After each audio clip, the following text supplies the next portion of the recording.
Welcome to tonight's live stream. My name is Conor Klein, and I deal with a region here on the channel that is known as New Europe, defined as the countries east of Germany and west of Russia. So normally, I am talking about countries like Latvia, Lithuania, Estonia, Poland, Moldova, Ukraine, Kazakhstan, and Romania.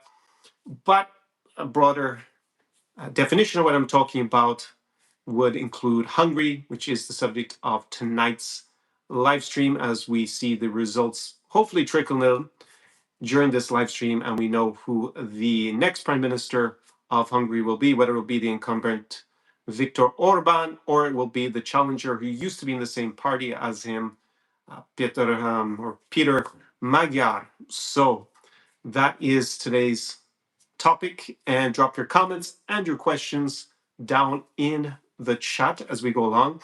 I'll start by giving a short presentation. It won't be very long this evening because we don't have the results yet, but I'll outline a lot of the implications depending on who wins tonight's vote and what it means if you were planning to spend time in this region, whether you're looking at relocation, a trip, or investment. Very briefly, we'll plot out a few scenarios.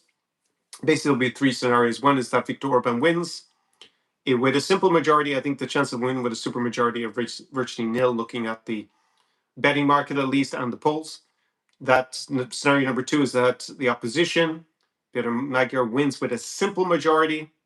And the option number three will be if Peter Magyar wins with a super majority, and what all this will mean for Hungary and the broader region, because there are going to be very big implications for this country, Ukraine, as a result of these elections. It will not be a game changer in the war, but depending on the result, it will have a significant impact, not just on Hungarian-Ukrainian relations, but also Ukraine's relations with many of its other neighbors as a result. And it is a good bellwether, I would say, this election for many political trends throughout, we'll say, the collective West, although it's getting harder to say there is a collective West, but definitely with what has gone on in the last week, in particular, the visit of J.D. Vance to Budapest to endorse Viktor Orbán, and the reaction actually in the betting markets after he did that are quite interesting. So all these different events we will discuss fairly we can discuss them in depth when we get to the Q&A, but I will outline quite briefly what all this means as we wait for the election results. If this live stream goes on long enough, then we may actually have a final result. I delayed starting it by a few minutes because I was watching another channel that has started their live stream. They were covering it in English.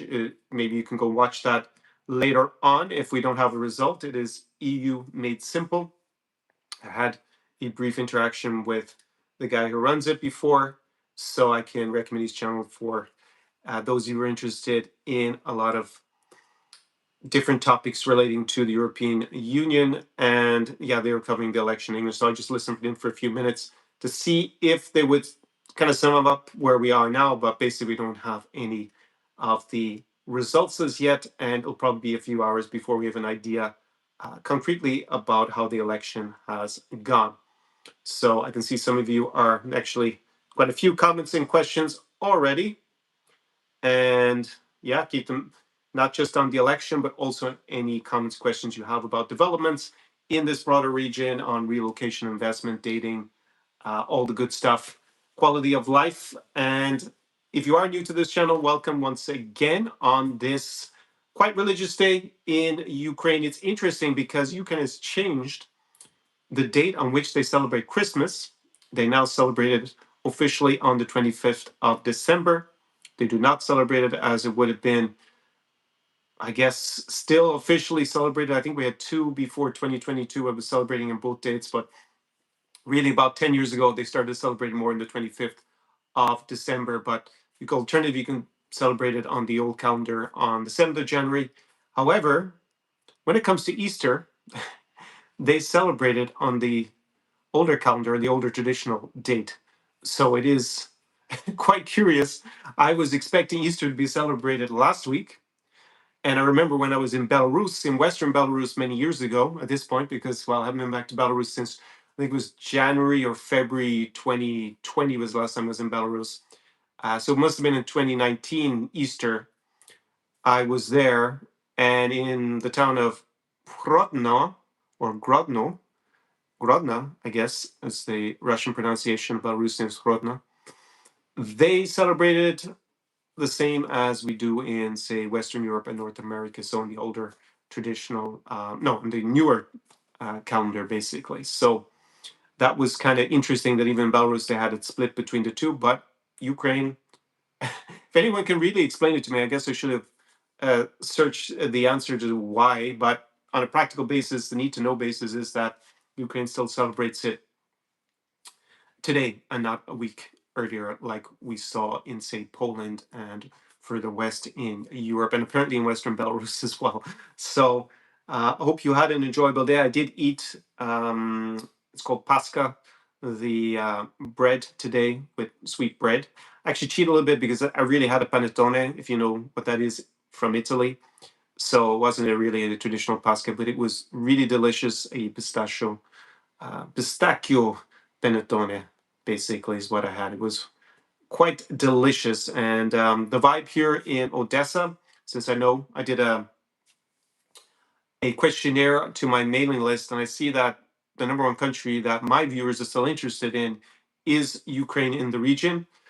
You're also interested in many of the other countries that I cover, obviously, but Ukraine is still number one, which I guess I had the main channel for uh, quality of life in terms of relocating to Ukraine prior to the invasion. So from 2020 to 2022, I was exclusively here. I vlogged almost the entire country and had literally hundreds of videos. So it's no surprise when I think there's no one else really covering it to the same extent. Most of the other people who are here in Ukraine vlogging, they really focus a lot more on, I guess, what's happening with the war, and they don't talk very much about lifestyle so much, especially not a high level lifestyle. So it's not that surprising that you're still uh, interested in that. So just an update on the situation in Ukraine and in Odessa. We did have, surprisingly, a Easter truce called by Russia, which meant, in reality, on the ground here in Odessa, we got the two of the largest air attacks the 2 days before the truce. So as soon as they announced it, I was like, great. So that just means they're gonna speed up and postpone a little bit, I guess, on tomorrow, like on the other side of this truce, in inverted commas, in terms of attacking the cities. And yeah, basically, we had just barrages and barrages and barrages on, I guess it was Thursday and Friday night. And I would be expecting, tomorrow for that all to recommence.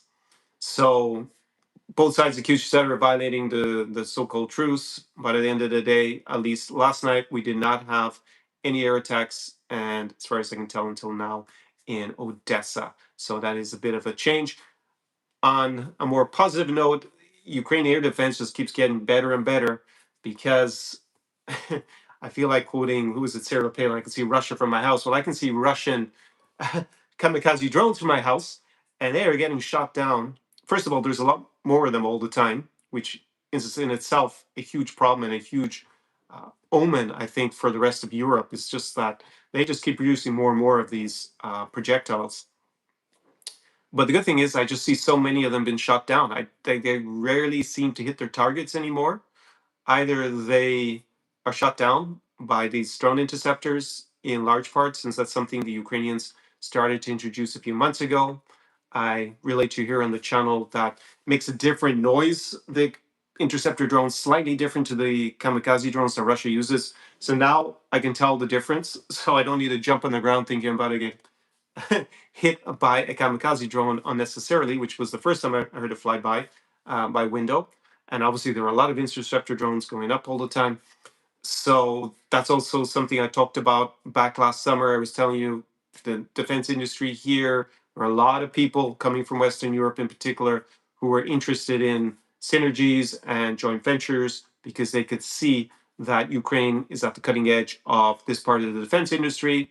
Again, it's not what I wish Ukraine would become, number one at, basically, in the world, as we see also in the Middle East pretty recently, where the Gulf states had to call on Zelensky to come and share that capability with them to deal with the Iranian kamikaze drones that are very similar to what Russia uses around basically trained the Russians on how to use these drones and provided that technology so they could copy it.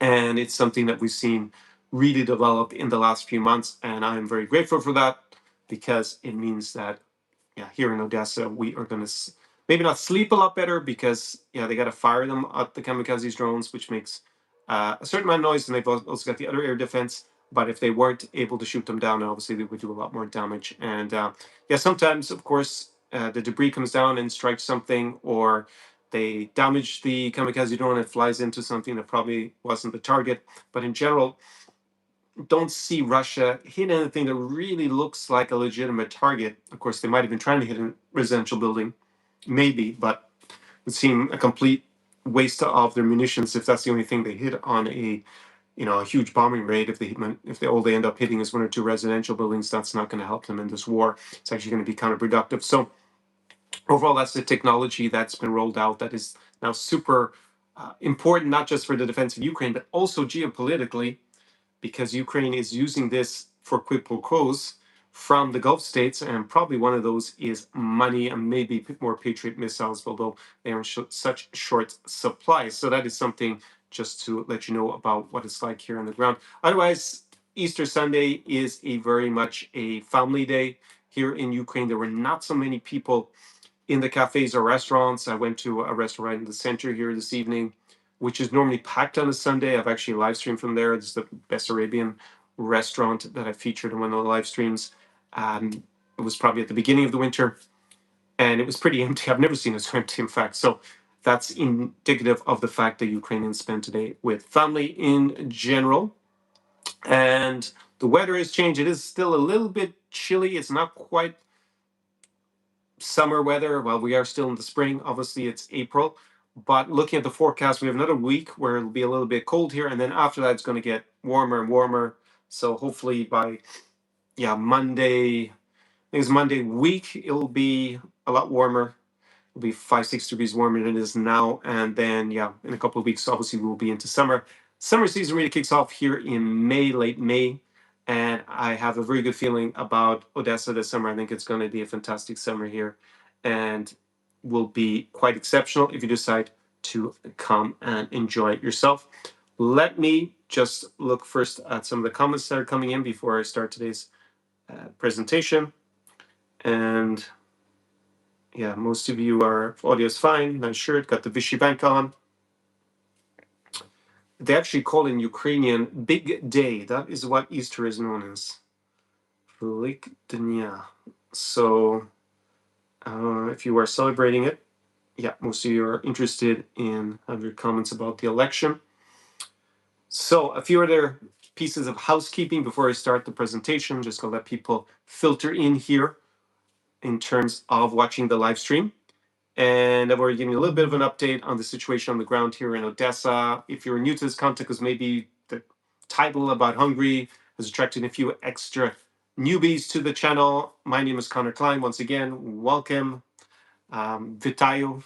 Greetings from Odessa on the shores of the Black Sea. This is obviously a country that is glued to their monitors to see what the election results will be in Hungary, because it will have a big impact on this country, in particular respect to them getting EU funding to continue their resistance against Russian aggression in the Russo-Ukrainian war. What I do is I help high-level men with leveraging lifestyle arbitrage to gain an advantage in this region. So I've been helping my clients with relocation, with their relationships, and with business, whether that's real estate, investment, getting a visa, all the legal stuff. I have a background as a lawyer. I actually worked at the EU institutions, the European Commission, back it's over 10 years ago as a lawyer. Also worked in private practice, dealing with EU competition law and international trade law. And I have a background in international relations. I went to Johns Hopkins University, their School of Advanced International Studies in Washington, D.C. So I study this region academically, and I have been living here, spending my time on and off in not just Ukraine, but the other countries of the region for over a decade.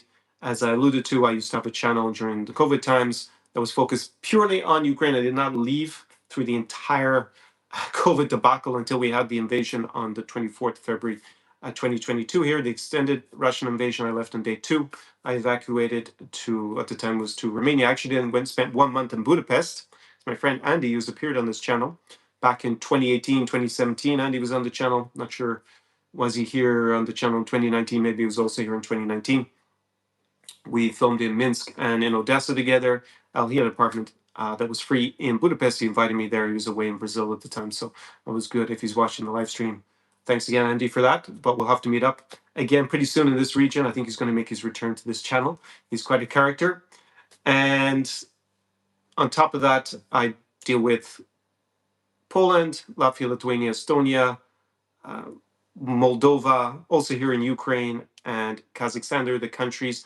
What happened after the extended invasion is for a period, probably about 1.5 to 2 years, I guess, maybe even a bit longer, I was helping my existing clients primarily with, or at least guys who've been watching the channel. There were very few new people that came in at that time with the alternatives to Ukraine because of the invasion, relocation to Ukraine obviously wasn't very popular. It went from a gold rush to to complete famine here, I guess, feast of famine in terms of that kind of interest.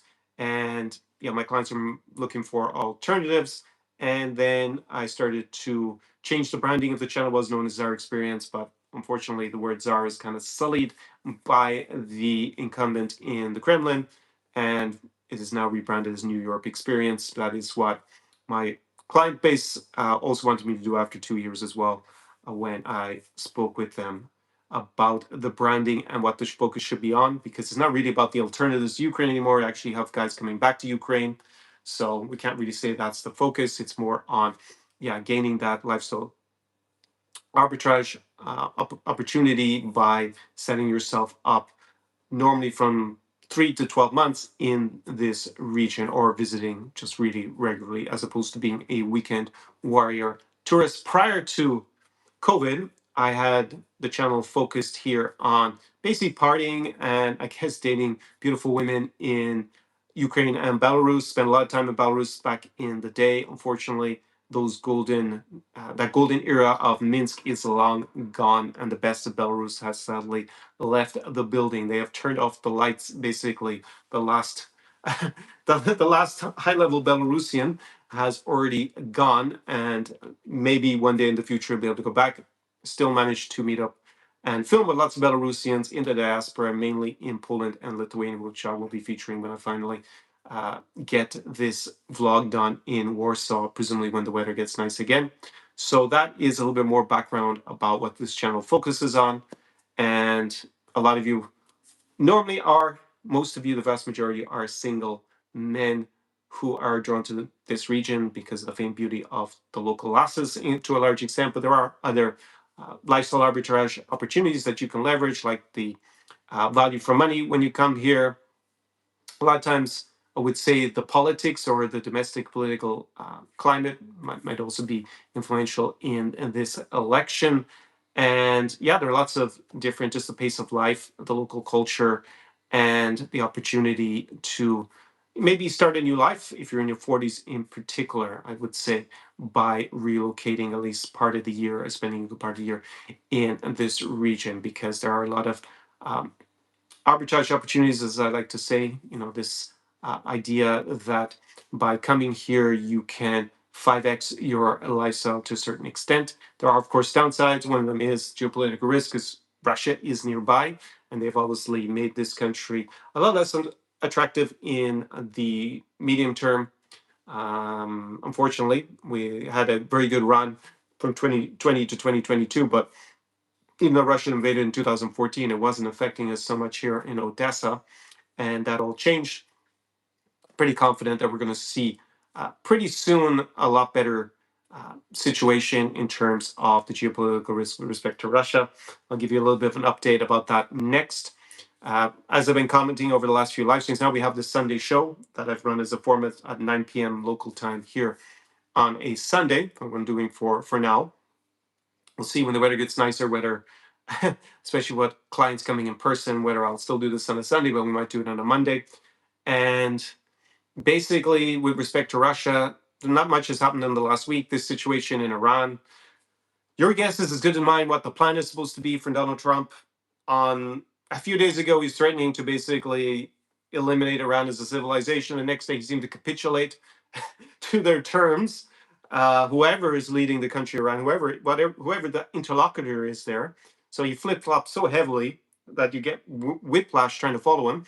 And then it seemed that Benjamin Netanyahu and the Israelis just ignored his capitulation and whatever he'd agreed to, and just violated what the U.S. government had said was going to be at least the beginning of a basis negotiate with Iran. And now they sent J.D. Vance to talk to someone, and now apparently the U.S. is going to block the Strait of Hormuz itself. So if you can spot any logical, coherent strategy, then please drop it down in the comments. I try for the last few days just not to read too much about it, because it's just like it's like a whiplash reflex trying to follow what the Trump administration is, this pretty unhinged foreign policy, lack of policy that we see. And it's also been pretty hard to know who's gaining most here in Ukraine, either the Kremlin or uh, Zelensky and the Ukrainians, because there's just so many factors that needs to change almost every day. Russia's making more money with the higher oil price. At the same time, Zelensky's out cutting deals with the Gulf states, presumably for a considerable amount of money to help them with their air defense. And yeah, if it had been a capitulation deal like it looked like a few days ago, then that would be very good for Russia. They'd be able to save, basically their ally in Iran would be in a stronger position. They would have had a strategic victory over the US and Israel. Now that that ceasefire seems to have dissipated, now US is supposedly going to block the Strait of Hormuz itself. Yeah, my guess is as good as yours about who's going to come out on top, because it's just every day it seems to be very volatile in terms of what's going to happen. I thought that Trump would actually go for escalation a week ago. And that's what I said in this channel. It seemed to be really the whole thing is a train wreck already. But if he leaves it as a strategic capitulation to Iran, it's going to be a Suez Canal moment for the US. If you know your history back, I have to think what it was like, what early 60s was the Suez Canal crisis, when France and the UK, they wanted to keep the Suez Canal under their control, if I remember. And they're, Nasser come president of Egypt, and he said no, they're going to nationalize it. And the US basically told the French and the British, well, that's it, we're not going to back you in terms of maintaining control of the Suez Canal. So they had to give it up. And it was seen as a watershed moment for kind of the end of those empires. And then they had further decolonization, both the British and French, in the coming years. This is kind of the moment they realized they couldn't keep together a part of the empire. So giving up the Strait of Hormuz to Iran would be kind of something similar, but the US would be basically saying, hey, we're no longer the hegemon. We can't even maintain dominance on the waterways in this region. So we'll see how it all plays out, but it's going to definitely have a big impact also on this war, but very unpredictable to see who's going to gain from it. Russia, what we can say for sure is their economy is in a lot of trouble. As I've been saying for 2 or 3 years, I said it would be late 2025. I said this 2 years ago. That is the moment that probably the Russians get in a lot of trouble with three things: manpower, material, and money. And for the first time since at least 2023, they now are recruiting less soldiers than they lose every month. They have burned through most of the Soviet era stocks in terms of materiel. The war has also evolved with a lot of drone warfare, and that's meant that they use different tactics now. They are more infantry intensive, it seems, the Russian tactics, than when they had their vehicles. Also, those vehicles aren't going to last as long because just there's so many drones on the battlefield. And most importantly, for running a war, especially one that turns out to be a war of attrition, is the economy. The Russian financial situation is pretty dire. It's not that Russia is going to collapse tomorrow, but they are in a recession. You think that you have a cost of living crisis? Well, the Russians have a massive cost of living crisis, and it's not something that they're really allowed to talk about and stay on air. Also, there are further repressive measures been taken by the Putin regime, we'll call them the Putin government. Vladimir Putin's obviously been in power in one way or another for the last 25 odd years in Russia, in the Russian Federation. And we have seen him take measures over the last few months that indicate that there's going to be a very unpopular decision that's going to be taken by Vladimir Putin probably during the summer. They cut off the mobile internet in lots of parts of Russia. They have try to force the population to use messaging apps that they can eavesdrop on. It's called Max. So they're trying to make it very hard, even with a VPN, to use things like this, like YouTube, but for the messaging part, Telegram, for example. And they have started to kind of you could call it a clandestine mobilization. So they did a mobilization where they basically said conscripted 300 reservists to send them to the front lines back in the autumn of 2022 as a stopgap measure until they figured out a system to recruit more men in by basically paying them a huge amount of money. But now the economy's in trouble. They probably can't really do that realistically going forward. But for example, on April 1st, they started to force Crimeans to go, which was kind of a unwritten social contract between Putin and Crimeans that they wouldn't be sent off to fight these wars like they had done in the occupied parts of Donbass or Zaporizhia or Kherson, where they just basically press ganged the local male population up until the age of 65 to go die for the imperial glory of Russia. Not only they occupied, but now they're going to die for the occupation. So we've seen that happen. And basically, Putin has created two options from what I can see, just to summarize. Either he's going to go for immobilization, which will be extremely unpopular. And last time, over 1 million Russian men actually fled the country. So he's probably got things set up. He's not going to announce that until he's set up so he can stop people leaving rather than see 1 million leave. And that obviously affect the economy even worse, especially if young and talented men decide to leave so that they will not risk being drafted. But the other option that people don't talk about so much is that he may agree to freeze the war, just stop the fighting. And that will also be very unpopular with the ultra nationalists because they think he's a failure. Quite rightly, they see him as a strategic moron in terms of how he has conducted this war against Ukraine since 2014.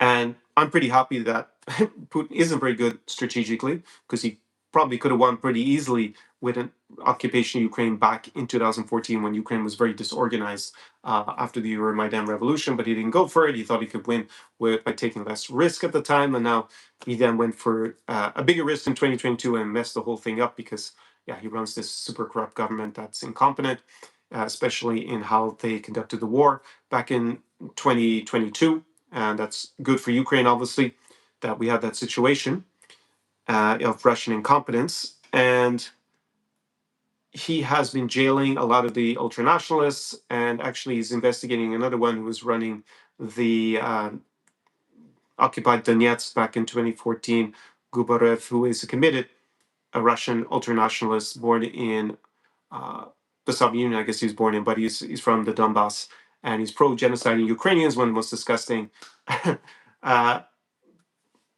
I guess, political figures in this entire war, but he's been investigated, which indicates that Putin is worried about people like this.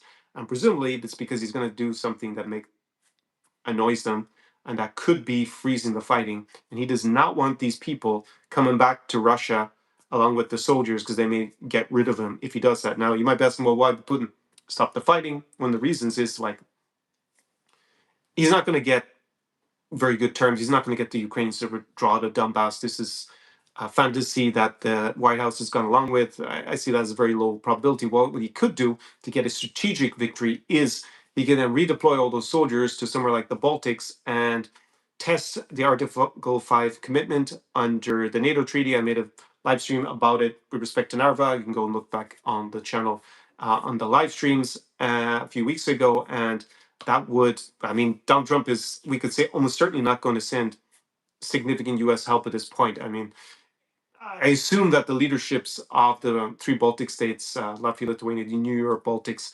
Estonia, Latvia, Lithuania, and Poland, they all understand that Uncle Sam is not going to honor his Article 5 commitment. Donald Trump basically has started to almost goad Vladimir Putin in public to test it at this point in the last 2 weeks by saying that we'll remember that they didn't come, NATO didn't come, even though US is the biggest power in NATO. So it doesn't make any sense what he says. He's talking as if US is not in NATO, like it's a separate entity that they don't have any part of, which indicates obviously that they're not going to come and that they'll remember that the Europeans didn't, basically the other NATO members didn't send their troops to rescue his bad planning on the Strait of Hormuz, where they would presumably get stuck with the problem and their soldiers will be killed again after Donald Trump had insulted those same soldiers in the previous weeks by saying that they stayed a little bit back from the front line. Not the smartest thing when you're going to need their help, as it turns out a few months later. Anyways, not to get too much into that because I want to go back to Hungary. That is possibly the two. Well, they're the two scenarios that I see playing out in the summer. It's going to be one or the other. I don't at this moment see any other scenario. I also don't see Russia collapsing in that time or Ukraine collapsing. Or there been much of a change in the relative positions on the front line. So that is the update, since most of you are still interested in Ukraine. Let me just look at your questions before I start the presentation, and just to see where you're all at. Who is winning so far. Let me go and see if I can get an update on the actual elections, where we're at. Has there been any significant update? No, it doesn't seem like we have any indication of who's ahead or anything. Just let me look here.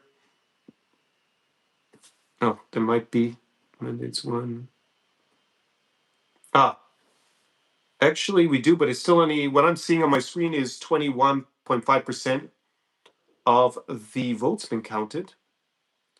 And at the moment, very interesting. I'll come to it in a second.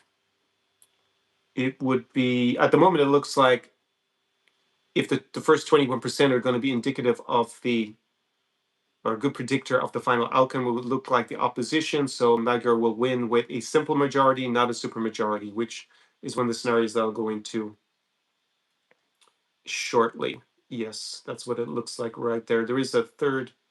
There's another party that will get some seats, minority party, and I guess they could be actual kind of makers on a supermajority. Anyways, let me explain a little bit more about these elections, since that is the theme of tonight's live stream. Keep your comments and your questions coming down below when I go into it. So, Viktor Orbán, you probably heard of him. I think you'd have to be living under a rock to not know that he is the prime minister of Hungary, and he's been in power 16 years. I think it was 2010, right, when he won for the second time. He had been the prime minister actually previously in the early 2000s as well. He was originally actually a recipient of a Soros grant, which seems crazy today since he has taken his political position to the other extreme. So he started off as a very much a pro-democracy, I guess, pretty liberal politician in the 90s in Hungary. As I said, he was even funded by George Soros. And then later on, he kind of switched and has become progressively, we'll say, more to the right of European politics. He is an uber. Let me start off with he prides himself in not actually being a liberal Democrat, but an illiberal Democrat, which is kind of, if international relations, we have this little schema where you have liberal democracy, illiberal democracy, liberal dictatorship, and illiberal dictatorship. So Russia would have started in the first Putin term. Very quickly, it was a debate about whether it was an illiberal democracy or a liberal dictatorship. I would say by the end of Putin's first term, it was clearly a liberal dictatorship. Now it's an illiberal dictatorship. So Orban prides himself on being basically where Vladimir Putin was in his first term, which is like, yes, you can have a vote. Yes, the votes will be largely real, but the system is rigged to make sure that a transfer of power is extremely difficult, right? And there's huge restrictions on the media, on the courts, all these normal separation of powers that you have in a Jeffersonian democracy. So the US, it comes from Thomas Jefferson, that would make it harder for one individual to concentrate power in their own hands, so that you take away those guardrails, but you still have effectively a rigged democracy. So it is possible to unseat an illiberal Democrat through elections, but it is pretty damn hard. So that's the system he prides himself on having created. He says he's a liberal Democrat, so that's what it means. It's different to when you have a dictatorship like in Putin. It doesn't matter, right? Obviously, in Putin's Russia, there's no way any opposition candidate is going to win an actual election, right? That we saw that with Navalny, where basically he's not even allowed to run, and then eventually he's killed in a gulag prison somewhere in Siberia, having previously had an assassination attempt also from the Russian authorities that Germany saved him from, but he went back and then he was killed, and he's like the only real opposition to Putin's regime in the last decade or so, and that's what happened to him. So that's obviously a illiberal. It's not even a liberal dictatorship like it might have been arguably back in the early 2000s in Russia. That's an liberal dictatorship. So that's the first thing that puts him at odds with being Hungary's part of the European Union, part of NATO, and that really grates up against the values and the legal values basically that are enshrined in EU treaties, puts him at odds with Brussels and the European Union quite a lot. He's not someone who advocates leaving Hungary, leaving the EU. He wants to stay and just kind of block everything wherever he has a veto. Normally, most things in the EU work with qualified majority voting, which means there's going to be a majority rule passing. You could take that with example with the immigration, the refugee quotas, for example. That's something that's done by qualified majority voting. But for example, which affects here in Ukraine, foreign policy is normally by majority, by unanimity, which gives Orban then a lot of power to block or to extract a lot of concessions in terms of going along with supporting Ukraine. And he's blocking the funds that Ukraine needs from, I think, next month. But I'm not too worried in any case, because I think with this war in the Middle East, I suspect, it's not public information, that Zelensky will get a lot of money from those Gulf states. So I don't think we're going to run out of money here in Ukraine, since they want the air defense from Ukraine at the moment. So I don't think they're going to let Ukraine collapse since they've invested interest in getting the air defense here. So this is one of the things that the war unexpectedly created that was an advantage for Ukraine. Obviously, the fact the oil price is high helps Russia and their coffers for continuing the war quite a lot. So yeah, he has positioned himself very close to Vladimir Putin in terms of getting still uh, energy supplies from Russia and paying the Russians and helping them fund the war, blocking initiatives to help Ukraine. He has, unlike previous elections where he featured Soros as the big George Soros, the big boogeyman, which is ironic because Soros funded him in the 90s. And yeah, so he switched that out with Zelensky and the Ukrainians, basically painting them as boogeyman, not Vladimir Putin, but Zelensky, and that the Ukrainians are going to basically invade Hungary and there's a threat to national security, which is pretty much preposterous. And but that fits in with his narrative that Russia good, Ukraine bad, and Brussels bad, Moscow good. And also he has been very heavily backed by the MAGA movement, and that's why, in part, we saw JD Vance come to basically stump for him on the hustings in the last week, which went very badly for Orban. So Orban also paints himself as a very nationalistic figure, no foreign interference, complaining about Brussels. I mean, it's a member of the European Union, so obviously they have to have this relationship between Brussels and Budapest, regardless. It's a bit like Washington and, say, a state capital like let's take well, I was going to say New York, but that's not the state capital in New York. It's Albany, right? So in upstate New York, so you'd have that relationship.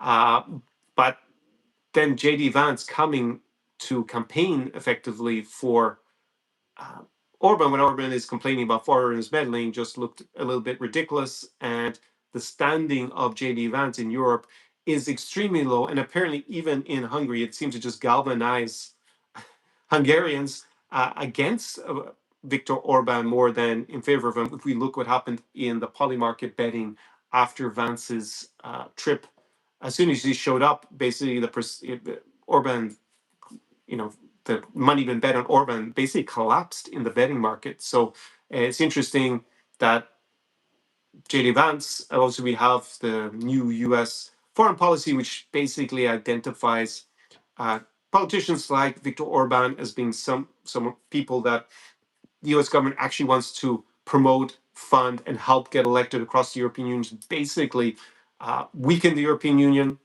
And if you look at the national security strategy, it's a document I've referred to on many of these live streams. Most people I talk to who are American never go and read this, even though it's, from my point of view, extremely easy to read. It's not very long. It's not very intellectually written, which is another indication about the level of foreign policy sophistication of the current White House. And basically there, it kind of identifies China as an economic rival. Russia isn't even seen as an adversary, which is very different to the Trump 1 administration, where it was very clear that Russia was an adversary. And basically, the European Union is and Ukraine are seen as adversaries in effect. Definitely competitors, shall we say, that the US wants to undermine. So it's a remarkable departure from previous US foreign policy since the Cold War. Not even the end of the Cold War, but during the Cold War as well, that they treat their allies with such disdain and actually actively seek to undermine them. So JD Vance made a lot of analogies to when Zelensky, prior to the US presidential election, Zelensky went to the US and he went to a factory, I think it was in Pennsylvania, that was producing munitions for Ukraine's war effort. Obviously, the US was donating or selling those munitions. I think they were donating them, but maybe they were even selling them to Ukraine. So he went around to take his photo taken. I think maybe Biden was with him, or at least the high ranking Democrats were with him. And yeah, the whole MAGA movement just went apoplectic apparently about this. Uh, I didn't really understand. Of course, it's going to favor Biden in the election, such a photo op, but really, is it going to make much difference? I mean, people don't normally vote very heavily based on foreign policy. It's more on domestic issues and the economy. If you remember that slogan from the Clinton campaign back in the 90s, is the economy stupid. But even in that diplomatic debacle back in February, I guess 2025, when basically shouted Zelensky out of the White House, JD Vance kept rambling on about him campaigning for the opposition, which is again a bit weird since Biden was the incumbent president at the time. But nonetheless, JD Vance went and talked about open election interference, went campaigning for Orban, which in itself, and then ranted and raved about how that Zelensky and no one should interfere in the elections. It was just like completely illogical the way he was acting. Now, in politics, being illogical might still be effective, but apparently, had completely the opposite reaction. So, I guess to sum it up, whilst it's pretty disgraceful that JD Vance went as the U.S. vice president to basically campaign against his, at least the U.S.'s allies, is not how the Trump administration sees. They see people who are allied with the Kremlin, who are acting against the US's erstwhile allies as suddenly being their best friends. But it is going to annoy a lot of people, but not as much as it could have, because it seems to have been completely counterproductive and actually backfired. So I would like to welcome JD Vance personally to interfere blatantly in all elections across the continent going forward, because he is like the kiss of death for a MAGA backed politician, it looks like. So when the Germany has elections, please come to Germany and campaign, because the MAGA movement is increasingly unpopular across Europe. And it's obviously increasingly unpopular also back home in the US. If you look at it through the prism of the Russo-Ukrainian conflict, which I focus on here on this channel since I'm in Ukraine, most Americans support Ukraine. Very few Americans support Russia. Majority of Republicans support Ukraine and don't support Russia. A majority of people who are self-identify as MAGA support Russia over Ukraine. But that's the only real big significant constituency in U.S. politics. But those people are apparently in charge of the White House's foreign policy. So it's a very small minority that's led to this foreign policy. And yeah, MAGA, Trump, JD Vance is even probably, it'd be good to see a poll if JD Vance is even more unpopular than Trump in Europe. And Putin is not popular anywhere, including Hungary, except in Serbia. That's the only European country other than Russia, obviously. I don't know if they don't really have genuine polling in Belarus for us to know if the Belarusians like Putin genuinely or not, the people who are left in Belarus.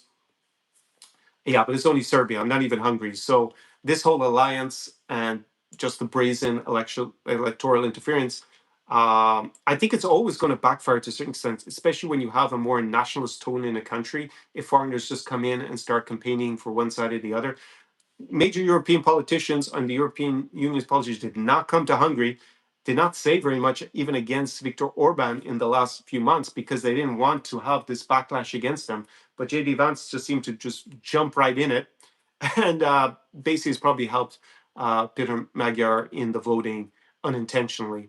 So, which in itself is pretty interesting in terms of how countries operate. Of course, you have a lot of America does election interference, and many other countries do election interference, in particular Russia, obviously, and China and other big powers, and other European countries as well. But they don't do it blatantly and openly because number one, it's going to cause a lot of diplomatic problems, and number two, it's less likely to be effective if a local population knows that foreigners are backing a particular candidate or the other. Anyways, I found it very interesting that he shamelessly came and yeah, he campaigned for Orban for a few days and then basically left with his tail between his legs when probably when he saw the reaction in the poly market betting market. So that is what we have seen. So what will this all mean? As I said, there are three scenarios basically that I'm going to countenance today. One is that Viktor Orban stays on with a simple majority. He won't have a supermajority.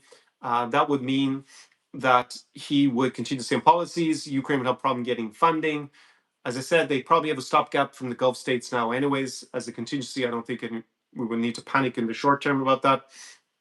And he would continue to be a thorn in the side of Ukraine and Brussels and the EU. And it would show that MAGA backed candidates, ones that are allied with the White House and with the Kremlin at the same time, still have a future in Europe, even with this current situation and the unpopularity of Donald Trump, just across Europe in general.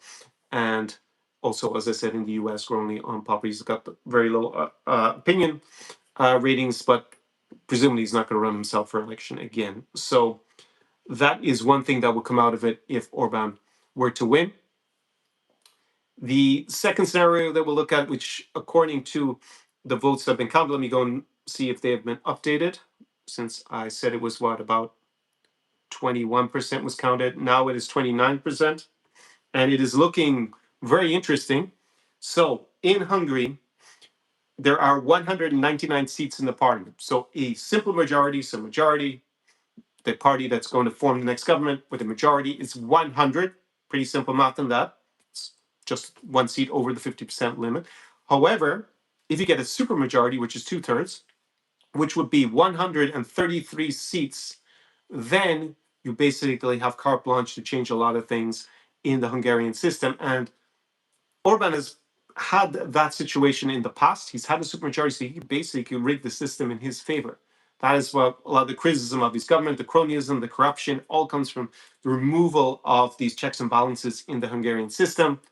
And that would be possible for, number one, for Magyar. I guess he could do the same, set up his own corrupt government in the same way, in the same cronyism, but hopefully he doesn't do that. He undoes a lot of the measures that are part of the illiberal democratic system that Orban has created. He could roll that back, which hopefully he would do. And he can stop Orban from being a blocker, even though he has a majority. Still give Orban a lot of leverage. He could still have an influence, and maybe we'd have fresh elections pretty soon. We could even get back into power again. At the moment, we have 29% of the votes, it seems, counted, looking at this screen that I have in front of me. And TISA, which is the party from the opposition, from Magyar, is on course to get 132 seats. And Fidesz would get 59. Oh, they just switched the screen on me there, but okay. And there's another party that has the balance. So we said 59 and I said 132.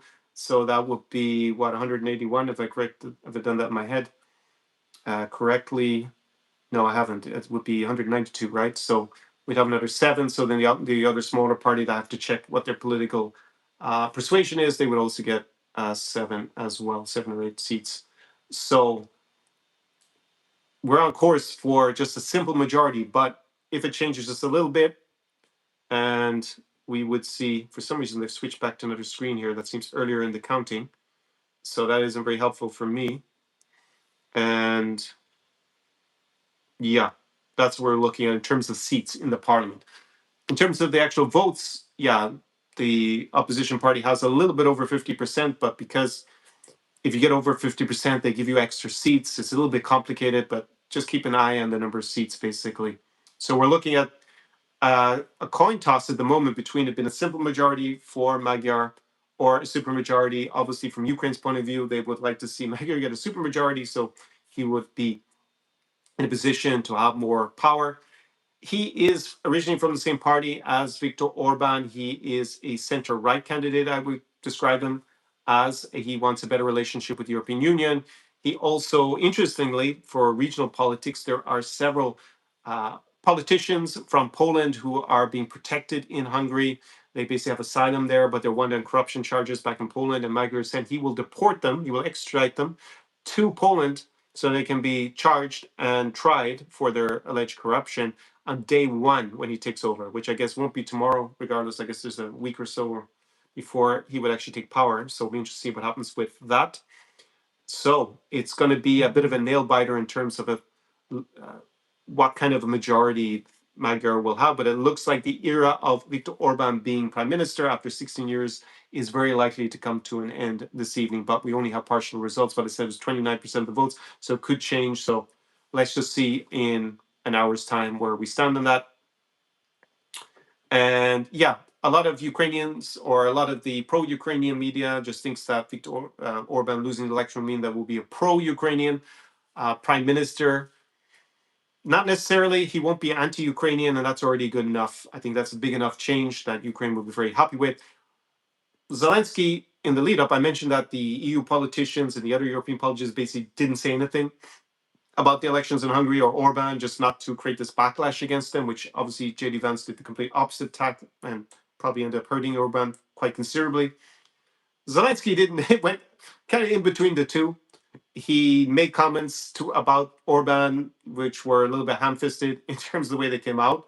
And Orban and also JD Vance tried to twist him into that he was threatening to, I don't know, to unalive or to assault Viktor Orban or something like that, which wasn't the case with the comments, but he shouldn't have given any possibility for Orban to twist anything he was saying if possible, because obviously if you speak a lot about something, then you make one small slip up, you can use this as a soundbite that can be twisted in an election campaign. So it helped with the narrative that Orban was trying to spin that, look, Zelensky and the Ukrainians, they're adversaries basically, and we'll see what MAGA does, whether he will be favorable to Ukraine or he will just not be anti-Ukrainian or anti. He wants a lot better relationship with Brussels and the European Union. So I think already it's going to be pretty good from a Ukrainian point of view. It looks like tomorrow morning when we have the full results, or later tonight. So that's what I see. We're almost certainly going to see Hungary shift back into a more cooperative stance with the European Union.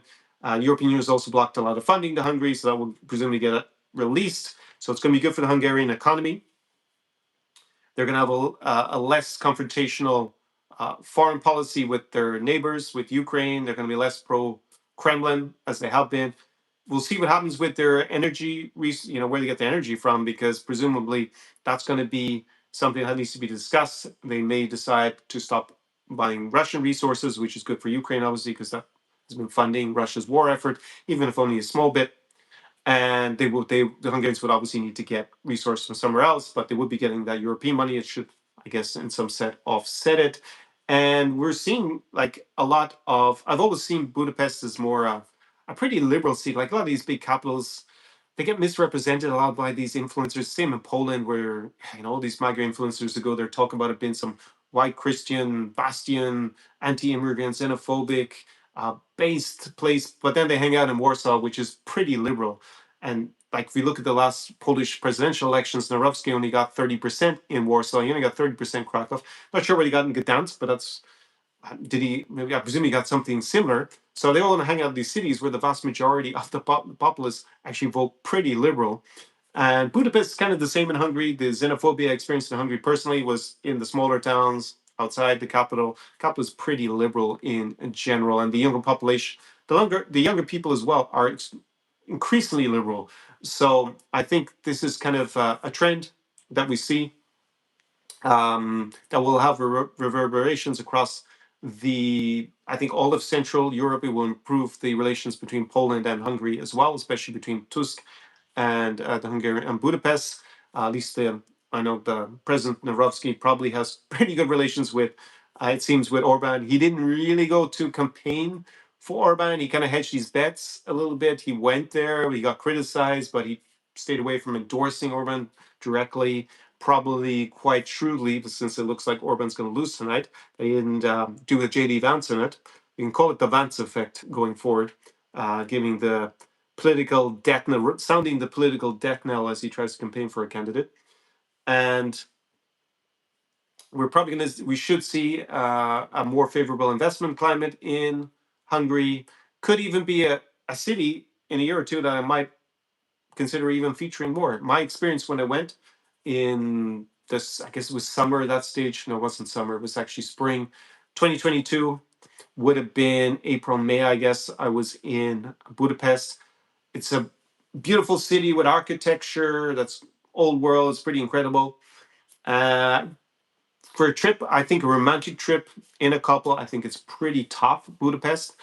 Living there, also because I spoke with my friend Andy's, one of his friends, even though Andy wasn't there, I hung out with him a bit, and he's I'm not sure he was actually married to Hungarian or he was getting married, so he had his roots in Budapest. But I think unless you were dating a Hungarian and that's a reason to stay in Budapest and Hungary is a country, I wouldn't live there personally. I didn't really like the food. That was one thing that I wasn't really keen on in Budapest. Also, yeah, life in the city of Budapest, when you get past the fact that obviously beautiful architecture, thought it wasn't super appealing as a place if I were a single guy, which I wasn't when I was there, obviously. I was with Angela. Yeah, it's not really the same thing. And I can speak for that from personal experience, when I went to Hungary, when I was single in the past. Yeah, it's not the best place to go as a single guy. I think Hungarians, maybe it's changing now when we see the political changes. You're not as open, don't make much eye contact. I wouldn't say it's the same as, hanging out in Poland, even. I think it's kind of not as appealing as a single guy to go there. Might be appealing as a single girl, not really sure. And it doesn't have that many Ukrainians who stay. It's got the country with the least number of Ukrainians per capita, and it's a neighbor of Ukraine. There's like 3 or 4 times more in Poland per capita or in Slovakia. It's actually very few stayed. That's a symbol of the state xenophobia, the anti-Ukrainian kind of feeling there. Even when I was hanging out in Budapest, I went down to. There was a lot of humanitarian help at the time, so I went to help with that personally as well. And the Ukrainians were there. They didn't want to give me an interview because they said it would be politically sensitive, but they said they were facing a lot of resistance from the Orban government. They were basically saying, yeah, we'll help with women and children, but they didn't want to help men and all this kind of stuff. Seemed to be a lot of friction going on. And they also didn't really want the Ukrainians to stay, which, in my opinion, was a bit of a dumb mistake because in Poland, they have lots of Ukrainians and they actually are a net benefit to the economy. So, again, this is one of the things that's fueled the negative undertones for Hungary amongst the populace is like people are sick of the corruption there. They're sick of, which happens with most governments if they're in power for like 10, 15 years in any case. It's hard to prevent cronyism. But in particular, when you have all the guardrails taken off by Viktor Orbán and the economy hasn't done very well.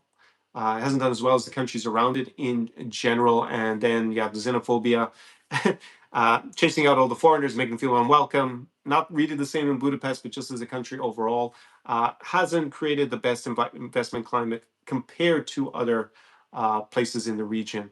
And as for the food, I'm just remembering that even remember we went to some places that were quite rural. I also went for a wedding. My cousin's married to a Hungarian. We went to an amazing wedding. It was in Tokaj, which is one of the nicest places in Hungary, great wine country. So that was great. And the food, the wedding was great. But in general, when we went to the border area with Ukraine, yeah, they had good roads because part of the EU, they've had a lot of infrastructure investment. But yeah, life there seemed pretty dour. The food wasn't that good. It wasn't. Yeah, it was pretty negative from the local population. And ironically, we went across the border into Ukraine, where people are ethnically Hungarian, but living on the Ukrainian side. The food was better. People were friendly, even if they spoke Hungarian. It was quite a change. So that was my personal experience. Let's see if we have an update in the election, and I'll come to your comments. Let's see. We seem to be over 30%. Now I'll give 37% counted. It seems, and it's at 132 seats for TISA, that is the opposition party. 59 is the projection for Fidesz, and 8 for this other third party, which I need to Google since I'm not an expert in Hungarian politics. Oh, it's changed. Update 45%. And TISA is at 135. Ladies and gentlemen, we are looking at a super majority for Peter Magyar, which will be a catastrophic defeat and a rejection of Orbán's politics if this turns out to be the final result. Not quite half the votes seem to be counted. I'm just looking if I've understood it. It's written in English, but it seems a bit awkward, the phrasing. So, yeah, I think they've hit the automatic translations on the parliamentary election. I can see I can even go and just look myself, but I have this on the EU Made Simple live stream. So, yes, at the moment, it looks like the era of Viktor Orbán is going to come to an end, and Peter Magyar will have a supermajority. So, what does this mean for shall we say, the broader European MAGA movement? Well, it looks very bad. Again, the Vance effect, he came in, he brazenly um, campaigned for just 2 days, but he still campaigned while complaining about foreign interference, and it didn't make any sense. It's a bit of a clown show from Vance, and it was counterproductive, it looks like, if this is going to be the final result. Again, it's up 45% of the votes counted, and it looks like a historic defeat of Viktor Orbán in the Hungarian elections, which will be, if it's a supermajority, be very good from a Ukrainian point of view, European Union point of view. European Union in general is going to have to look at changing its rules from with respect to foreign policy and stop this veto possibility, because it allows one country to basically hold everyone else to ransom in terms of foreign policy. And we'll see what comes out of that if this is the final result. So I've kind of gone on. Should I go to in my own screen? It looks a little bit frozen there. Let me come to some of your questions and comments, and then I will come back to other things that I wanted to discuss in tonight's live stream. If you just joined it, Hungarian elections around parliamentary elections, really historic. Viktor Orbán has been in power for 16 years. Looking at the number of votes that have been counted so far, it's still less than half. The opposition, led by Peter Magyar, who was in Fidesz, who was in Orbán's party until pretty recently, he is going to win. That's the projection at the moment, with a supermajority, which will be an absolutely resounding thumping for Viktor Orbán, a complete rejection of not just Viktor Orbán, but really the MAGA Kremlin alliance politically in Europe, with these what are considered more, I guess, hard right. I wouldn't describe Viktor Orbán as far right. I think he's more hard right than center right. I think that's where I will put him personally on the spectrum. And it will be a rejection of that alliance that the US government under this new Trump 2 administration, in particular led vocally by J.D. Vance, has pursued, will get a resounding rejection from the Hungarian electorate. And that will have reverberations across the continent, I think, not just the region.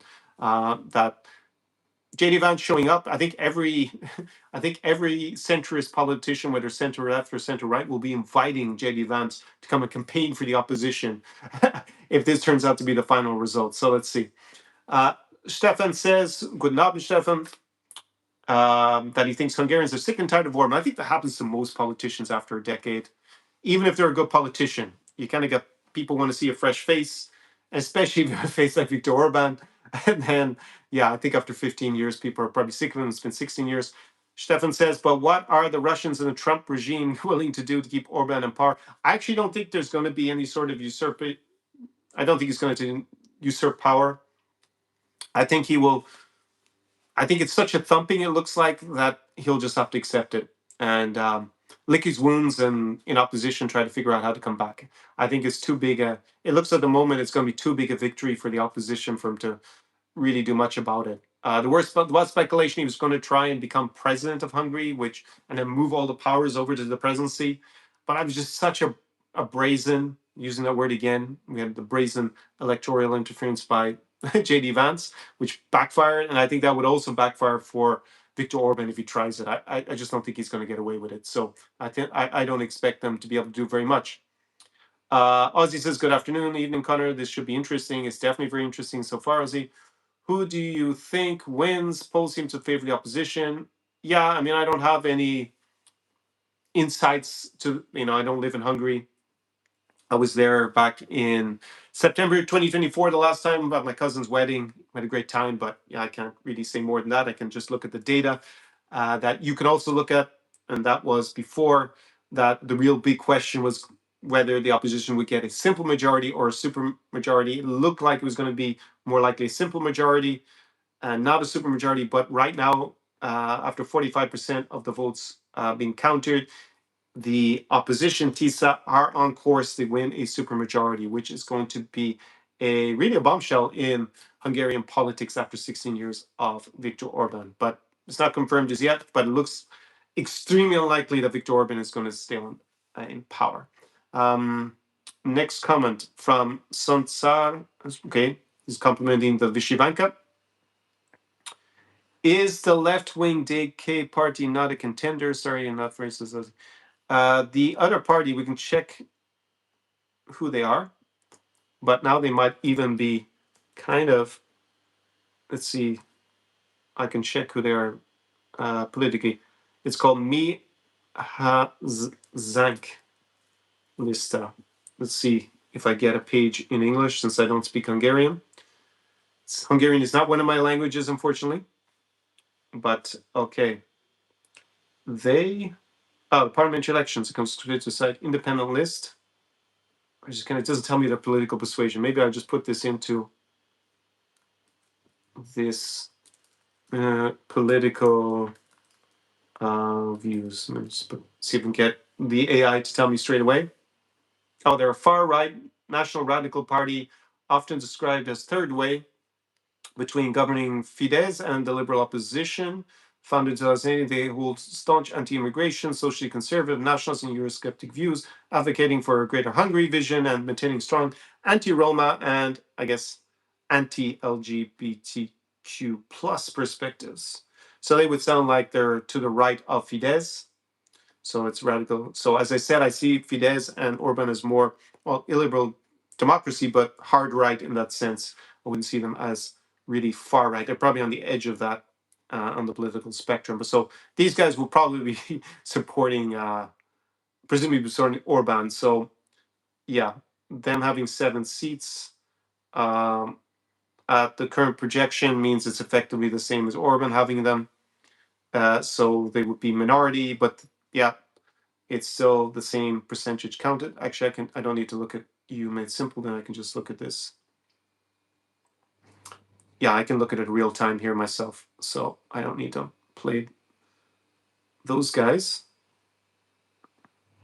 I guess if we're making this all about Hungarian elections, I could have just copied them and put this on the screen, but that's interesting. I might do that on my other channel in future. Let me go back to your comments and questions. So there's no significant left-wing party that's going to get any seats in the parliament at the current juncture. Ozzy says, I read a lot of voters fear rigging of the election, as usual, Russian interference. Well, we'll just have to see how that all transpires. Ben says, I have seen snow in Odesa the first week of April, the springtime thunderstorm 5 days later. Yeah, it's a little bit chilly, but, not too much. Niall says, best of luck to Hungary, whatever the result. I hope the vote is respected. Here. Johnston says, hello, Conor. My girlfriend is for about 12 years now from Grodno. She is now American. Okay, very good. From Western Ukraine. So they celebrate Easter in general there 1 week before the rest of Belarus. Ozzy says, well, so Russia is getting stronger now. Maybe that's about something else. No, they got more money, though, for sure. It's just like, it's, as I said, just to reiterate, trying to follow the Trump administration's foreign policy, you just get whiplash because he flip-flops so much and it makes no sense what he's at. So it seemed like 2 or 3 days ago, he capitulated to Iran. Then Netanyahu just said, screw that, and violated the ceasefire, which I can see why he did that strategically. Why would he want to see a capitulation? And the day before, of course, Trump basically threatened to genocide the Iranian civilization. So yeah, that's when we flip-flopping so severely. So maybe Russia looks like they're in a better position because it's war in Iran one moment, but then the next day something else happens and Ukraine looks like they're in a better position. So it's very hard to say at the moment. But Russia definitely is making more money from the resources. Ukraine also hit a lot of the Russian potential to export their resources. around the time when the war started in Iran. So they haven't actually been able to make as much money as they should have been able to make, but they're still making more money than they were 2 months ago. What a mess. Now it says 1956. Suez Canal was 1956, so I was a little bit off on my dates. Thank you for that. Ben says 40. Yeah, that's no surprise for Ben, who's winning so far. Okay, Connor, are political conditions tighter, less free in Russia now than in the USSR, say in 1970s? That's a good question. Well, they didn't. I'm not an expert in the USSR. I looked at post Soviet period a lot more. So 1970s. Well, they didn't have. Yeah, they don't. They don't have real elections any of the time. Yeah, hard to know. Hard to know, Brezhnev. That'd be something I have to research a little bit. I can't say which is less free. I think they're still probably just about freer now, but it's closing pretty fast. Closing pretty fast. Those move to Russia channels, man, they're going to be laughable to look at in retrospect, because it's basically going closer and closer to the North Korean model, Russia, and they're advocating to move there because it's so free. Because I don't know, I guess you don't see gay people hold their hands, but you don't see, you can't use YouTube either. So you gotta pick your poison. Johnson says, are the Russians in power crazy enough to move militarily on the Baltics? Yes, it actually makes strategic sense. If you look at it from a despot's point of view, who's been in power for 25 years and wakes up every morning with the main priority of staying in power the next day, then it could be something that he is tempted to do. I think it will be a very bad move, and it will turn out to be the end, probably almost certainly the end of his power if he does it, because I think they get at thumping. Because US will not intervene, but then the other European countries will, and Russia will. I mean, they can plausibly, deniably send in troops with no insignia and grab a town. I don't actually think it'll be Narva. I think it'll be too obvious. I think they'll take a smaller town that no one's heard of and just claim they weren't there, and they'll be ejected, presumably within a few days, when the other European countries mobilize, and maybe even Ukraine sends troops to kick them out, which would be a very shrewd move from Zelensky to do. And but then it will be another strategic humiliation, even if he can deny it publicly. The ultranational, he screwed it up again. So yeah, and then what's his next plan? Go back fighting in Ukraine again, having lost the initiative, and another setback. Yeah, I don't see it working out well. So he doesn't have good options in terms of getting a strategic victory in the short term, from what I can see. I think it's more likely he could get a strategic victory from attacking the Baltics than by continuing the war in Ukraine in the short term. But it comes at a very high risk, and if it goes wrong, he's in a lot more trouble. Whilst at the moment, it doesn't look like Putin's going to lose power in the next few weeks or next few months, but medium term, yeah, he can keep the war going, but he has to then create a complete police state, eliminate all potential opposition, which means all these ultranationalists will all have to fall out of windows, metaphorically speaking, be defenestrated. And yeah, it's just a lot of different things he'll have to do in order to keep going and stay in power if he doesn't do something dramatic. Brathwaite, I guess, is this commenter. What are the chances of Putin moving troops to expand the territories they've taken in of Moldova, 11%, and Georgia, 20%, to show some kind of victory to Russian people? Well, it's not very realistic in Moldova because they don't have a border with Moldova. So they're going to have to send Russians, presumably without really any weapons. I guess they can set up drone manufacturing forces in Transnistria. But Transnistria is so desperately poor and depopulating quite fast. Doing something like that, they're more likely to provoke a Ukrainian reaction and maybe even a Ukrainian military offensive. Would the Ukrainians really want to pull their troops from the front lines to do that? Probably not. Plus, then what do they do with it afterwards? They hand it over to Moldovans. It's probably not a great idea straight away because they probably don't have the forces to control it. So, yeah, I just think it's very hard to organize an attack out of Moldova at this point. There was speculation they would try it and head into Vinica Oblast. But if they do that, then Ukrainians, it's a big short-term problem for Ukraine. They're going to have to send troops over to the other side of the country. But then they will crush the Transnistrians and the Russian forces that are there. Right? It's just inevitable. They can't be resupplied. There aren't that many of them. Ukraine will then enter Transnistria. Transnistria is a very slim slither of territory. Just have to push across to the rest of Moldova proper, like it's only 10 kilometers somewhere, just punch a hole, and you can just break it up one piece by one piece and just eliminate any Russian troops there on either side. So, yeah, I just think the geography is pretty bad for Russia to defend that. Georgia, on the other hand, they have an extremely hostile population. They already occupy 20%. They got a pro-Russian government there, so I don't see why they would invade. It is a strategic victory for now that they have a pro-Russian government, based pro-Kremlin government. Even the population doesn't want that, but they don't. Again, it's not really democracy anymore. It's probably gone the other side of illiberal democracy to liberal dictatorship in Georgia at this point. Obviously, Hungary should be kicked out of the EU if Orban wins. I don't think that will happen, but I think there will be some measures taken to limit his power if that were to be the result.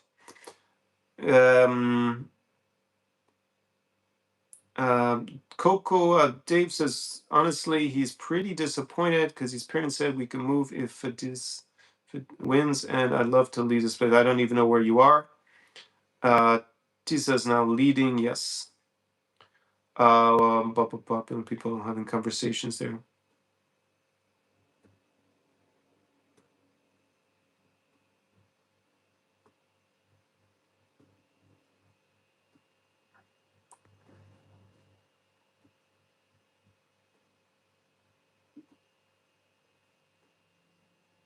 Okay, I don't really follow the conversation. So I'll go down. Johnston, Trump, Orban, and Putin are dedicated thieves rather than national leaders. Well, they certainly have a lot of corruption surrounding them. Trump hasn't been in power for as long. Some progressive country actually switch might not be that hard for the EU. Okay. I don't know where this Coco Dave is. Maybe he's actually in the Russian Federation hoping to leave. Orban better accept the results, says John, or Euromaidan Budapest 2026 happens and he goes on prison food diet. I think there would be a huge reaction if he is roundly defeated and doesn't leave power. So let's hope there's a peaceful transition there. JD Vance's political career will end in 2028. Who knows what's going to happen with JD Vance, but he ain't going to be very popular in Europe, regardless, in the foreseeable future. Ozzy says, yeah, he's American, but it's hard for me, but it may be easier for European Union. Okay, I'm not sure if I'll, maybe from ChatGPT. I don't know. Philly says Europe is not a U.S. ally. I'm not sure if you mean European Union, you mean a particular country. Maybe expand on that. Well, the current White House is not allied with its traditional allies at all. But it doesn't mean the U.S. isn't overall. And we're going to have the midterms come up, and then we'll have presumably a new president in 2028, a new White House. So I think we could say that Articles NATO 5 is effectively suspended from the U.S. point of view at the moment. The chance of Donald Trump honoring Article 5 looks slim to none, which is what I always suspected, but now he's verbalized it so much that that has to be the strong assumption if you're in a European capital that might be invaded by Russia. I presume that they were all fully aware of that at this point. It's not like he's been ambiguous about it. And it's written in the national security strategy. I mean, US, I guess in Europe, we've always been fine with US, more or less fine with the US interfering in other countries' political processes, as long as it wasn't ours, because we were allied. But that's not the way the White House sees it. They see full-on election interference as being a foreign policy goal. So, and it's written in the national security strategy. So it's not really just based on the actions of J.D. Vance or the rhetoric of Trump and Vance in particular, or other members of this administration. It's actually even written down as the policy. So, and now we're seeing it happen in Hungary and backfiring. It looks like pretty spectacularly. John Walsh says Orban is risking people power against them like Kyiv in 2014 and 1986. Ask if it's hard for you. John says Taco is bye-bye soon. His influencers are turning him hard. Yes, that seems to be a civil war in the MAGA movement back in the US. I have to say, amongst my clients, at least the ones I discuss it with, they've nearly all done a mea culpa, saying that they shouldn't have voted for Trump at this point. But I guess the ones that still support Trump just don't say anything to me about it at the moment. Maybe at a certain point they will, whenever they turn on him, I guess they'll start telling me. Serbia is the only country in Europe with flights to Moscow. Yeah, Serbia is the only country where the majority of the population has a positive impression of Vladimir Putin. So basically, it's the only country with a majority that supports Russia, it seems, in general, sympathetic to Russia. No other country in Europe does, except for Russia, I guess. Is war in Iran is failing hard? Well, we don't know how the war in Iran is going to turn out, John. I thought, as I said, that he would escalate with ground troops because otherwise he's facing just a complete surrender to Iran strategically. And he seemed to go for the capitulation. And then the next day, Bibi just violated everything. And now we're into an escalation pattern again. So, yeah, I don't know what the strategy is there. And we don't know how it's going to turn out. It's very unpredictable. Johnston says, or maybe it's John Stone is your name, John. I'll just call you, well, there's two Johns coming. Funny, make me smile. The Americans are mistakenly maligned. Trump and Vance hold a 35% approval rating only. Yeah, but they are in power until 2028, I guess January 2029. So they are the US government. They don't have, it's not a dictatorship in the US. There will be at least free elections. They will continue. The institutions are strong enough. So, yeah, and obviously we have separation of powers also in the US. So this, what was always concerning is this constant support for Orban when he says openly he's an illiberal Democrat. He tries to rig the system in his favor. That should be the most disconcerting part about the Trump-Vance alliance. Yeah, the might move, but it doesn't look like they're going to be much of a chance in the midterms if they don't sort out the cost of living crisis, because that is definitely priority number one for the American voting public. And this war in Iran didn't have public support. They didn't explain properly whether they kept changing what the objective was. I've heard at least three was to remove the regime. They killed the leadership. Then it was, what was it next? Yeah, the nuclear weapons, to make sure they wouldn't be able to get a nuclear weapon in the future. But then they claimed last year they already destroyed it all, so it never made sense. And now it's to open the reopen the Strait of Hormuz, but it was open in the beginning. So they haven't had a clear, consistent strategic objective. And yeah, they didn't get the rub of the green with decapitating the leadership of Iran. Also, something that's problematic as a precedent to go around just killing the leadership of other countries. Yeah, it's just changes the, I guess, the international norms and all of that.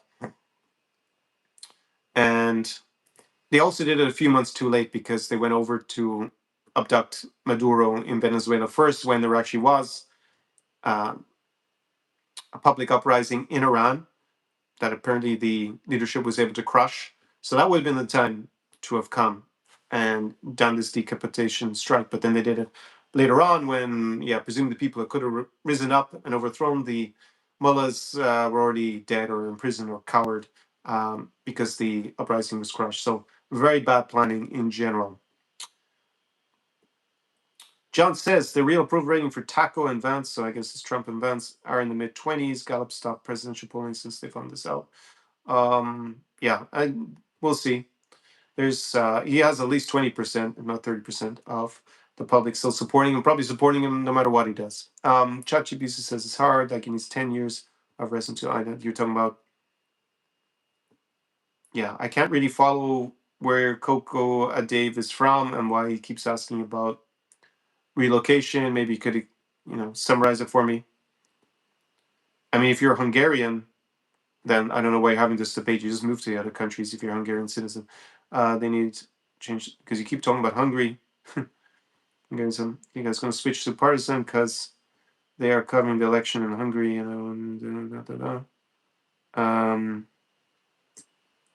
So you seem to be Hungarian. So why are you even discussing about relocation? You're a Hungarian citizen. You can just move to the other countries as an EU citizen. Visit Budapest this summer to celebrate, says Ozzy. Okay. Hope my girl wins, says John Stone. And these radicals pro-democracy, pro-integrity, Hungary will receive massive investment. Yes, that's what I expect. Ben says super majority, woohoo. John Stone, is there a chance Orban could be investigated for corruption, thievery when he was leader? Yes, unlike in the US, where US presidents seem to be able to pardon themselves. Well, first of all, they don't seem to be held liable criminally for anything they do anymore with that Supreme Court decision from a couple of years ago. But Biden was leaving, even not only did it pardon his son, and who was the thing with the COVID, the doctor? I've even forgotten his name. Who was the guy who he pardoned on the way out? I've forgotten. This whole period with COVID, it didn't really affect me so much. Or I've even forgotten the doctor who was like the hate figure for those who didn't want to get vaccinated. Anyway, someone can remind me. Can't believe I've forgotten his name. Anyways, I never got a vaccination personally, so I guess that's why my brain has eliminated his name from the memory at the moment. But anyways, he pardoned Hunter Biden not for stuff he had done or been convicted of, but for future prosecutions, which is unbelievable. So what can Trump do before he leaves power? He can just pardon everybody. He can say his entire family, his entire administration. I just pardon them all from any future prosecution, no matter what they did. While I was in power, they got completely immunity. And what precedents and stuff? Basically, people can just rob the place. Fauci, that's it, Fauci. They can just rob the place blind and then just get a pardon on the way out. Or the president, on top of it, he can then think about Trump can use as leverage against everybody. Hey, if you ever spill the beans on anything I say, you got to sign non-disclosure agreements. Like he can just wield this as a way, like to get people to give him money. Who knows? It's outrageous that the U.S. presidents could do this, just with such with lack of oversight. So you got a big problem in the U.S. It's something that needs to be changed, in my opinion. Otherwise, you're just setting up a system where the Democrats come in and just rob the place blind as well and just give themselves pardons. Just kind of setting up a right to loot the country if you have it with that kind of culture around it. Because the social norms, and presidents didn't do this in the past with the same, uh, I guess, vigor with broad strokes as the last. Well, I'm expecting Trump to do on the way out, and obviously Biden did as well for his son and for Fauci. Ben says, "What's the next Putin political loss in Europe? Does this put distance between Putin and Fico? Putin and AfD politicians are opportunists. Is the next Russian is the Russian opportunity failing? Next nail in the coffin." Well, what elections are up? I think Poland is election in 2027. But a pro-Russian candidate is not going to get elected in Poland. Let's be frank about it. At least one that's even got any suspicions of being pro-Russian. Um, what are other elections? I don't think there are any big elections. Maybe France elections in 2027. Maybe that's the next one where they can try to get a Kremlin sympathetic candidate in power. I'm not too sure what Fico is going to do because he's going to be all on his own. AfD, well, Merz was elected, about a year ago, so they're going to have 4 years before there's an election there. So this was the big election this year for Europe. Obviously, we got the US midterms coming up in November. Josh says Ukraine is a big net exporter of artificial fertilizers and grain.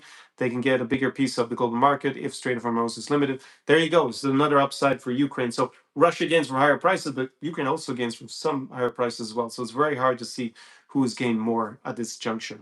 Fauci, everyone's telling me Fauci. I've forgotten his name. Funny that. You can only pardon them from federal charges, not state level. Okay, interesting. Good to know. That on the state level, they can still be prosecuted. Only federal. John Stone says our nation used to have more integrity. Republicans not interested in integrity; they're interested in money only. Okay. Keep your comments coming in. Let me go and check where we are with the vote counting here. I think I need to refresh this. Okay. Dum-dum-dum. I have refreshed it. It is now 2/3 of the vote. It says, if I've understood it correctly from what's been translated into English, this is the official site for the vote count. And it says 66.96% has been processed. And at the moment, TISA and Magyar have 137 seats. That is the projection. That will give them a supermajority, and it will be the definitive end of the Orbán era. It looks, at this juncture, it is basically certain that the next prime minister will be Peter Magyar. We are now just waiting on more results to see whether it will be a supermajority or a simple majority. So those of you who are supporting Ukraine can, I guess, crack open the champagne on this Easter Sunday. Yes, check the update. Okay, let me go to other topics for today. And yeah, what else do I want to see in this live stream? Some updates on the region for this new Europe, the countries I cover. The EAS, let me repeat that. The EES, so that is the entry and exit system of the Schengen area, is now fully enforced. That means you will have no more passport stamps when you come into the Schengen area. Broadly speaking, that's the European Union minus Ireland. Ireland is not part of Schengen because we have this situation with the border with the United Kingdom in Northern Ireland. So we didn't want to put a hard border there. So we're out of Schengen for now. If Ireland unites or reunites, whichever way you want to look at it, in the future, then probably we would join Schengen, but that's not going to happen for a good few years. Although I expect it to happen within my lifetime for sure. I'm planning not. I'm living for quite a while longer, of course. So just to reiterate, those loopholes, like the Polish loophole that I spoke about in my videos, even in my last Schengen visa, the US embassy had already confirmed, I think it was back in October, November, that that no longer exists. If you're a US citizen and you come into Poland, normal Schengen rules now apply. Schengen area, if you're not an EU citizen or a citizen of countries like I guess Norway or Iceland, then you can only stay 90 days every 180 without a visa. Of course, you can get a visa and stay longer, but the visa free only applies for 90 days out of 180.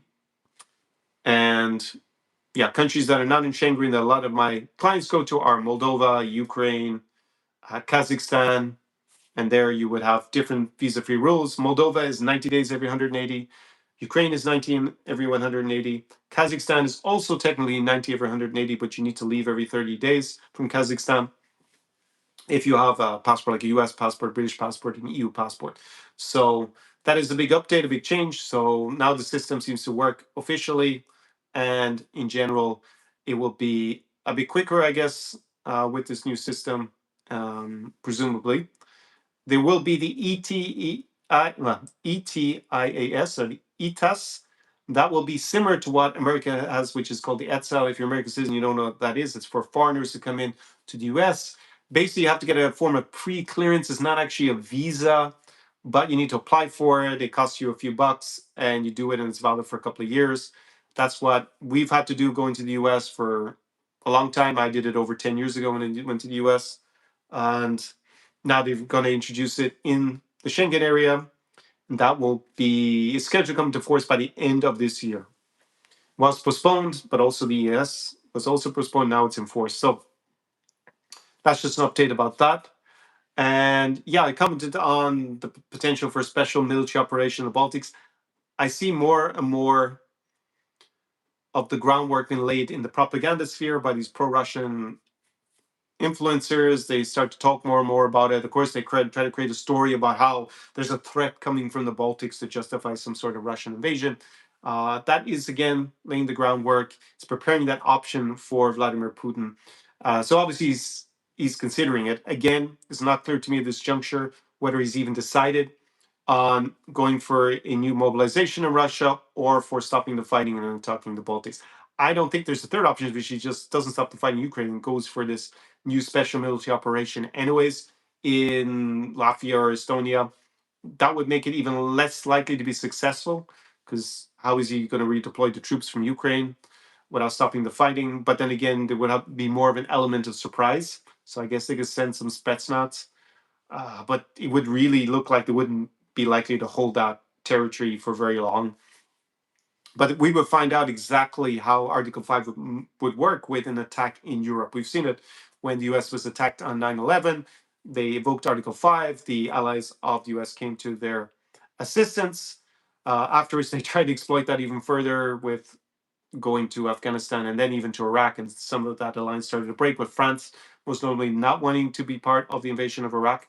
But it's all stemmed from the US invoking Article 5, in spite of Donald Trump trying to rewrite history and claiming that they didn't come to protect them. It's outrageous what he says.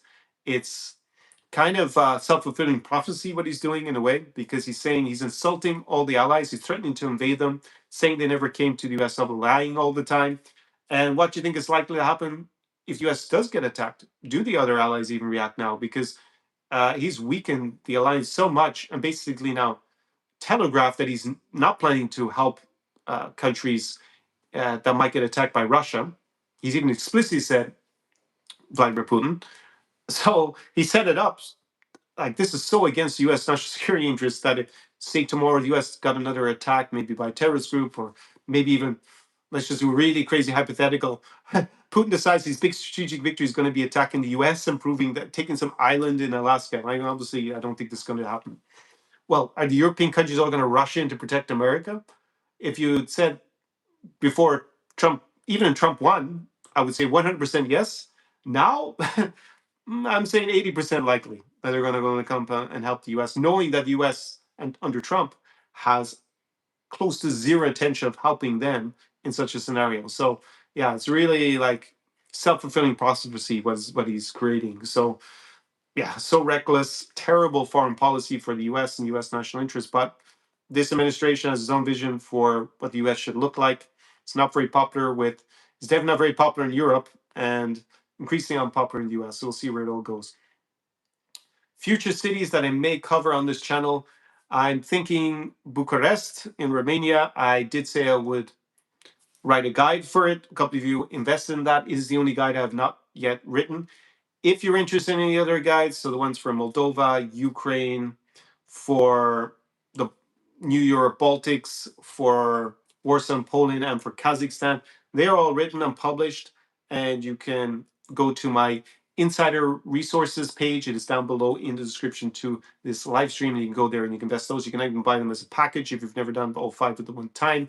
If for some reason you bought those as early bird and you never received them, please write me an email, Conor@conorklein.com. It's down below. You can copy and paste it, and I'll send it on to you. I think I got it to everybody, but some people might have fallen out of my mailing list in the meantime, since it took, I think, 18 months to write some of them. So just remind me, and I'll make sure I send it on to you. Yeah, so I'm thinking maybe going to Bucharest, and it seems to be increasingly popular. Maybe an option. Maybe Budapest is even going to be an option after these elections. So we will see during the summer. Are any of you? I've always described New Europe as being east of Germany and west of Russia. Technically, the eastern part of Germany, I guess, would have fed in. Kind of could at a fudge be part of this new Europe. Should I include Berlin? Someone keeps talking up Berlin in private messages to me. So if you're interested in Berlin, I'm not really sure why you would be. It's for me a little bit different being the capital of Germany.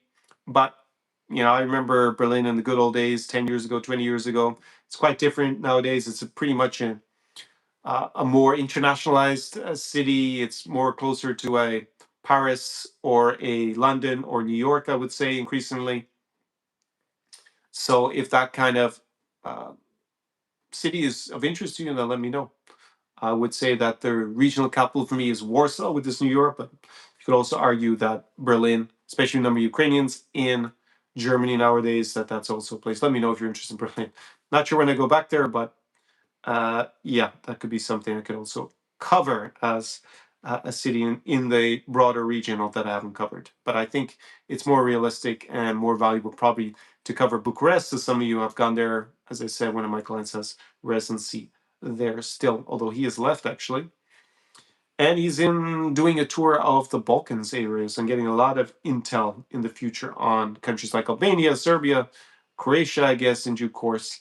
Also part of this broader region that I don't cover so far. I think it's the part of the region that's better in a couple, personally, in my opinion, than being a single guy. So if you're interested in more of the romance tourism in a couple, then let me know.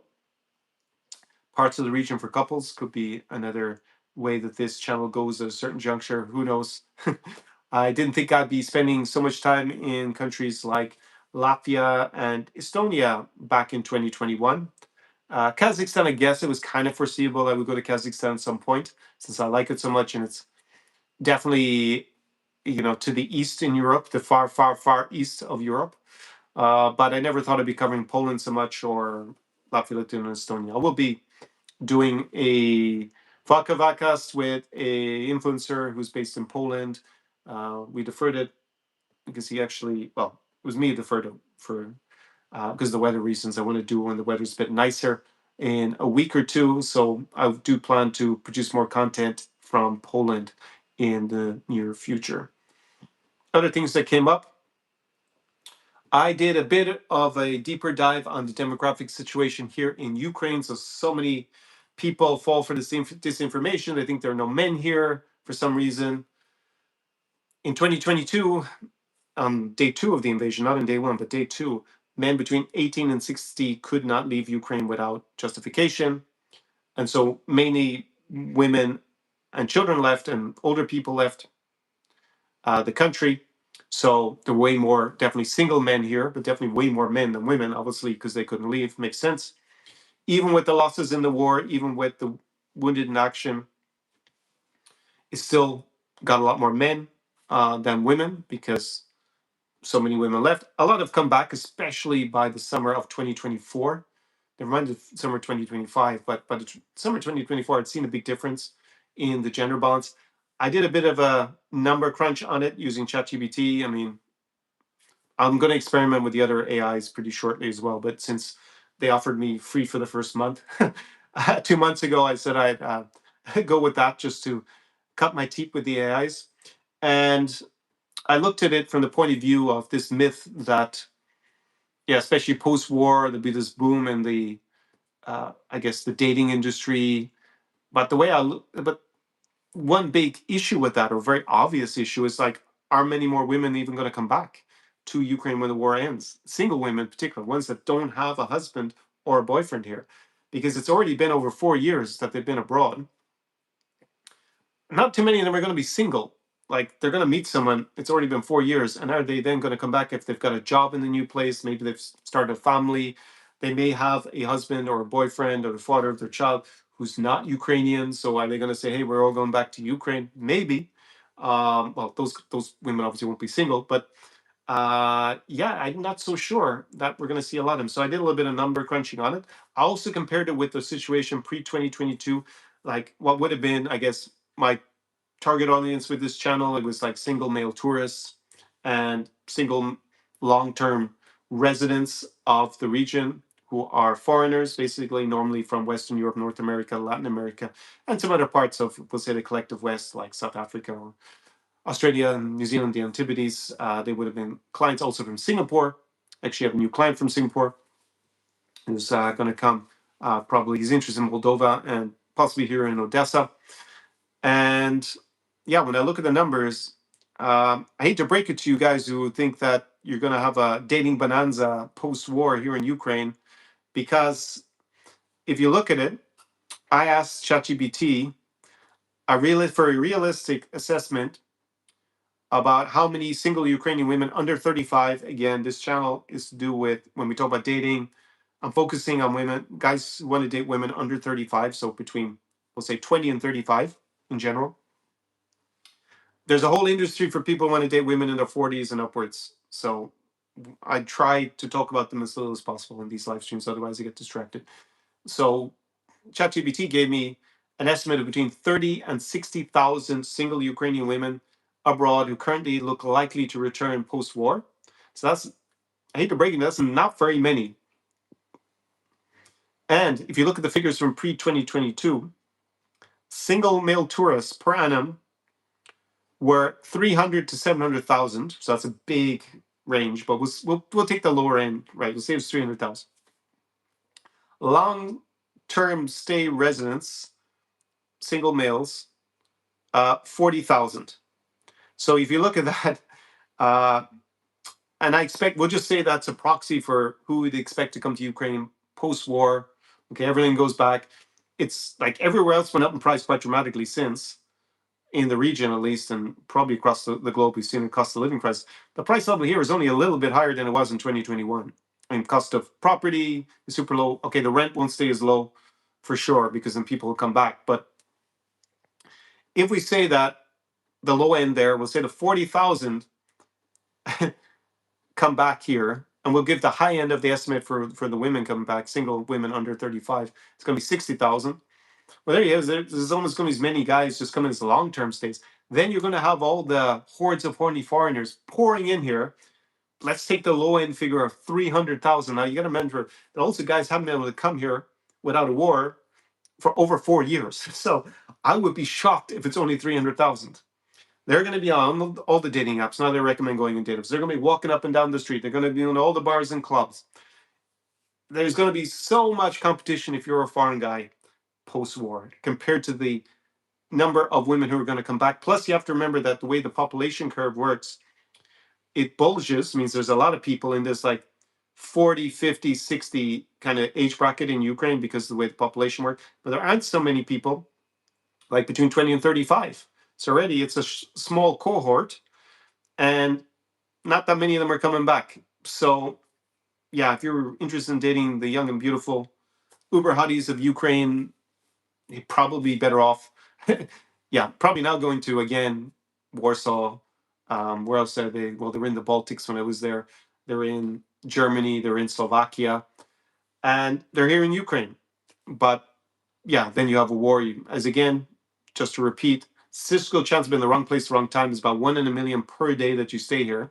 So it's very small. So if you were to stay for 10 days, it's like 1 in 100,000. It's not really worth figuring that in as being a significant risk. If you stay 3 months, it's 1 in, then it's going to be 1 in 10,000. Again, very small. If you were to stay here for the entire period since 2022 and the invasion, then it's like goes down to is a 1 in 1,000, so 0.1% chance. Still not super high, but it gets kind of statistically significant at that point. The real impact, again, just to recap, is psychological. You're going to be here, except for yesterday when we didn't have any error alerts. And so far today, I think we haven't had any. I must double check that since I turned them off because it interferes with my my live stream and the audio. But I'm not seeing anything so far. I'm seeing it in Kherson, I think. Let me see. There are error alerts in the country, but they are not here in Odesa yet. But you will have error alerts, that's almost certain. With the number of drones being so high now, because they're like multiples higher than they were 2 years ago. But again, air defense has really improved a lot. So they actually shoot the vast majority of them down, over 90%, the Ukrainian government says.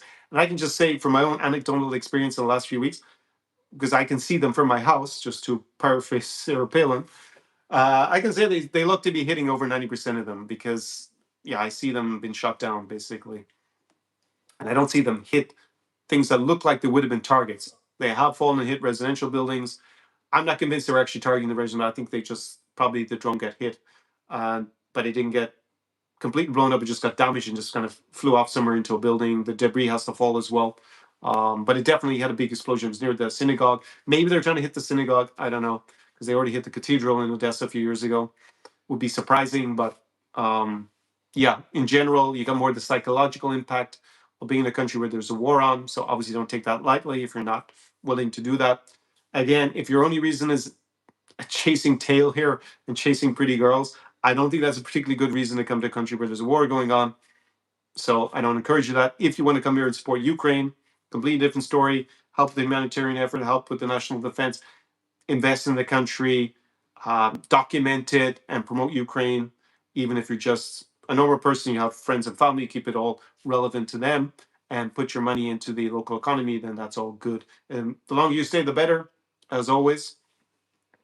And yeah, I think this is going to be a phenomenal summer, actually, because it may be the last summer where we don't have the hordes of the horny foreigners, because there will be from 300 to 700,000, according to ChatGPT, it'll be flooding back in here when the war is over in the first year. So you can expect hundreds of thousands of them during the first summer when there's no war.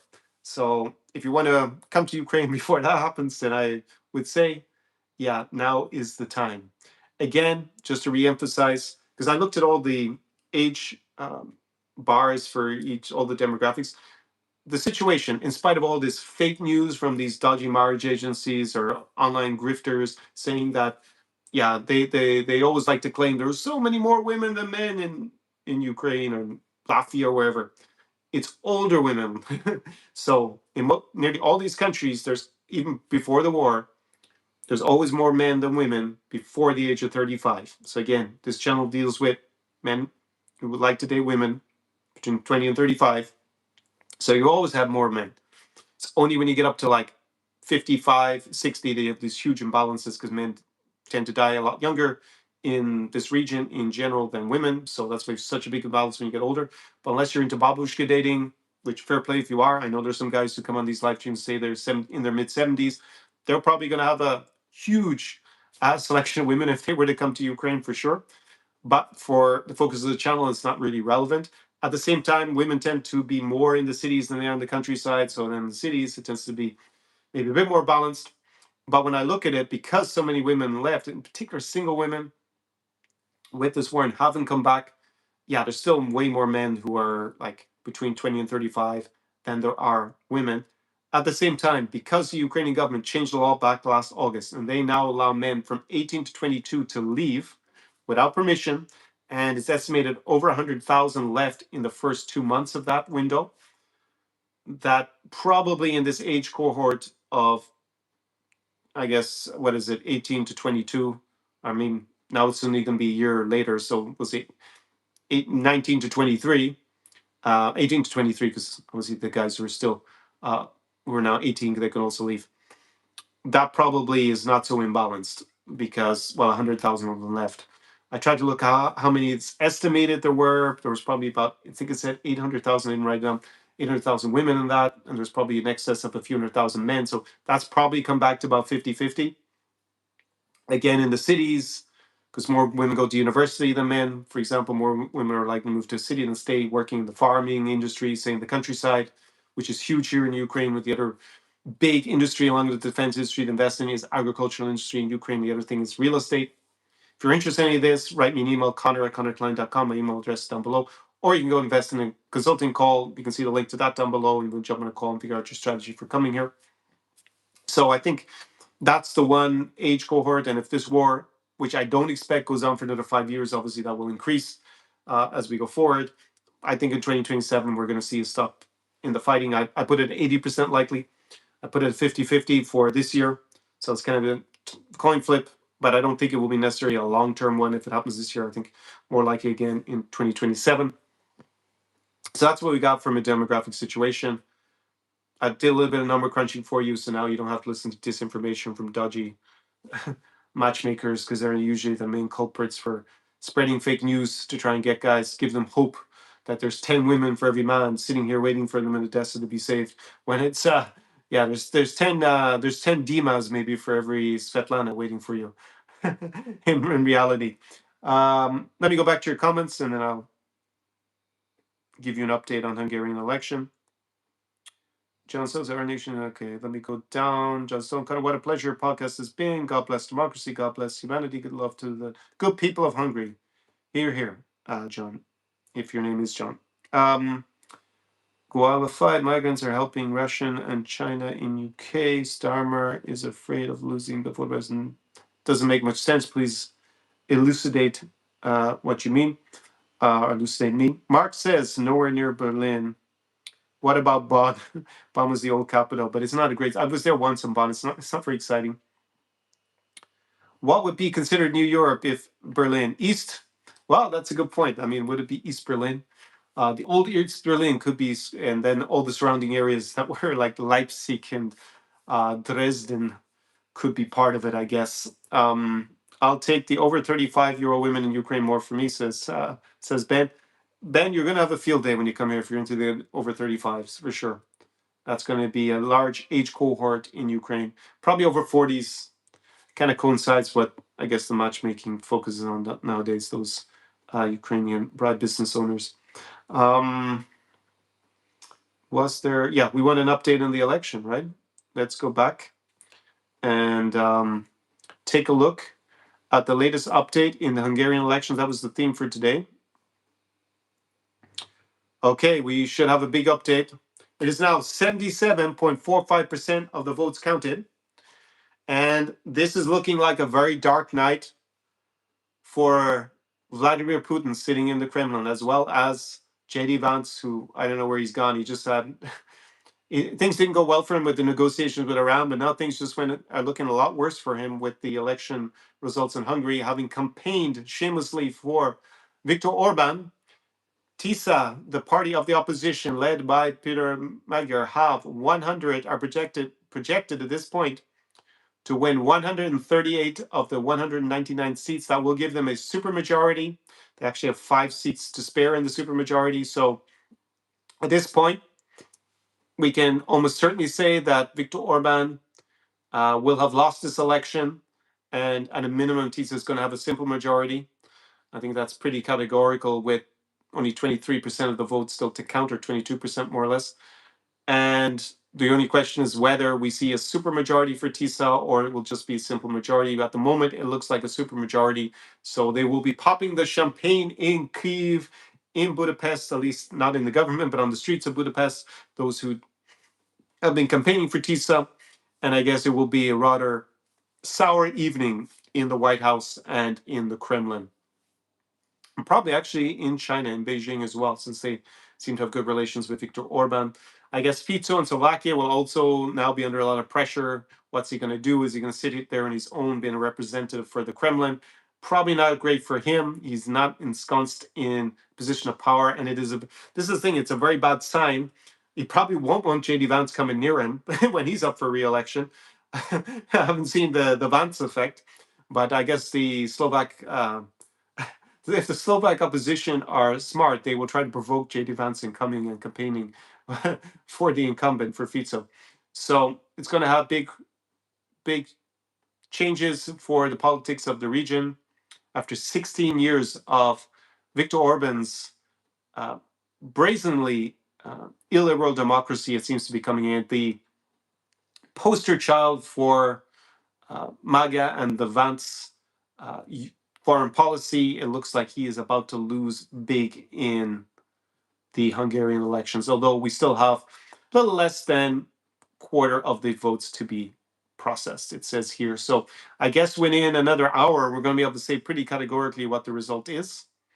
There is a smaller party that's a far-right party. That's the way it's described when I Google them. Mi Hazank, they would presumably vote with Fidesz, with Orban's party. They have 7 seats. That's a projection. They got 3.5% of the vote. No, that's not the vote. That's a ratio. Okay. Yeah, the voting is actually a lot closer than the seats would indicate, but the way that the parliamentary system works makes it easier to get a supermajority than the percentage of the vote that you get would illustrate, or you would think. And that's actually something that Viktor Orban introduced, so that he could get a supermajority. But now it looks like it will flip the other way. It's interesting. We'll stay on this live stream for now.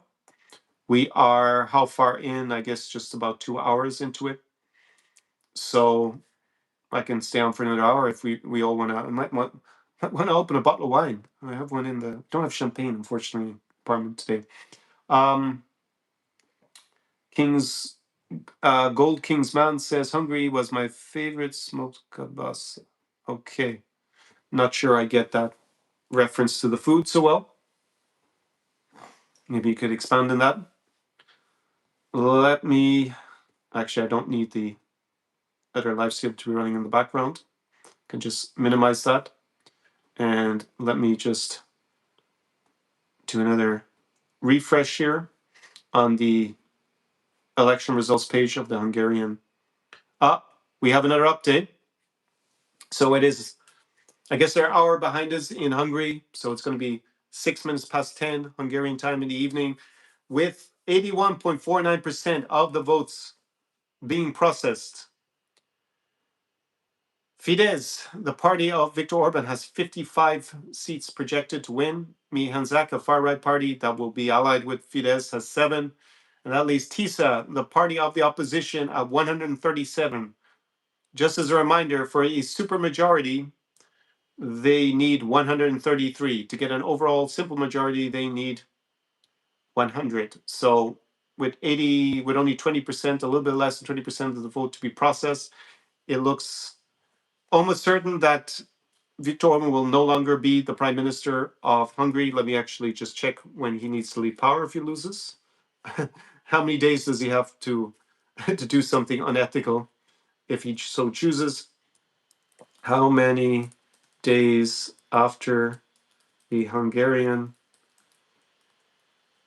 elections is a new prime minister expected to be sworn in? Let's see what ChatGPT tells us here.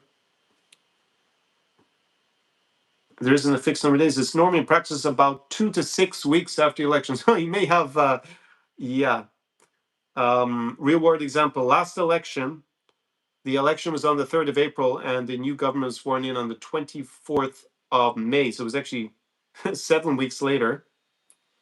Typical expectation: if there's a clear majority, about 2 to 4 weeks. If there's like a close election, then 4 to 7 weeks. Okay. So it's not going. It doesn't look like a close election at this juncture, with 81% counted. Let me just refresh. Yeah, 81.5% counted. TISA, the party of the opposition, has 137 seats in the Hungarian parliament. That is the projection. So that may change in the coming hours, but for now, it looks like they will get a supermajority. It is, I mean, it's not close as an election, but in terms of getting a supermajority, remember there are 199 seats in the Hungarian parliament. 100 is what you need for an overall majority, a simple majority, but for a supermajority, which will allow a new government to have exceptional powers, they need 133 seats. They are projected to get 137 if the votes stayed the same. And then, now there's only was 18.51% to be counted. So getting pretty close to the point of no return for Viktor Orbán and his rule in Hungary. Let me see if there are any more comments here. It's his favorite sausage, just called Vance. Okay. Usually dice them and add them to omelette. There are some spicier ones. So you like Hungarian sausages? Okay. I'm sure I had sausage there. I don't remember them being my favorites. Where else did I eat sausage? Had great pork actually today. It was in a soup and a chorba, and this Bessarabia. It was really tasty. Yeah, you're reminding me of one of the things I ate for dinner. I also had mamaliha and or mamaliga. And I had, what else? I had placinta. It was Bessarabian cuisine, so like Moldovan. Sunter says majority, everyone knows that, but a supermajority, what is that? It is when you have, normally in some systems it's going to be 60%, others is going to be 66%. That is the case in Hungary, 66% of the seats in parliament. And it gives you exceptional powers, basically. It gives you more powers than you would have than a simple majority. So you can push through a lot more reforms. Let me get you a detailed analysis. What are the additional powers for a party that has a supermajority in the Hungarian parliament? So this is something that was apparently introduced by Viktor Orbán himself. Now it's going to backfire on him a little bit because the opposition may get a supermajority. Let me just refresh again, since they last time they seemed refreshing, but no update so far. Okay.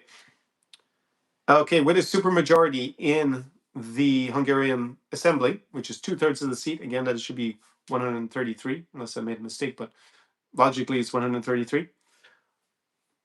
It allows the supermajority to amend or rewrite the Constitution. So they can rewrite constitutional articles, add constitutional bodies, locking in long-term policy priorities, embedding laws at a constitutional level. So they can change the Constitution, basically. They can pass cardinal laws, as they're known as. So some areas of policy in Hungary require 2/3 vote, including electoral law, or electoral law. Do we say electoral or electoral? Electoral, I think. Judiciary structure, taxation framework rules, media regulation. So you can basically stack the media in your favor. Local government system, again, allows for gerrymandering. We all know that's about. Central bank structure. That's not so important, although they have their own currency still, I guess. That's something else I should have mentioned.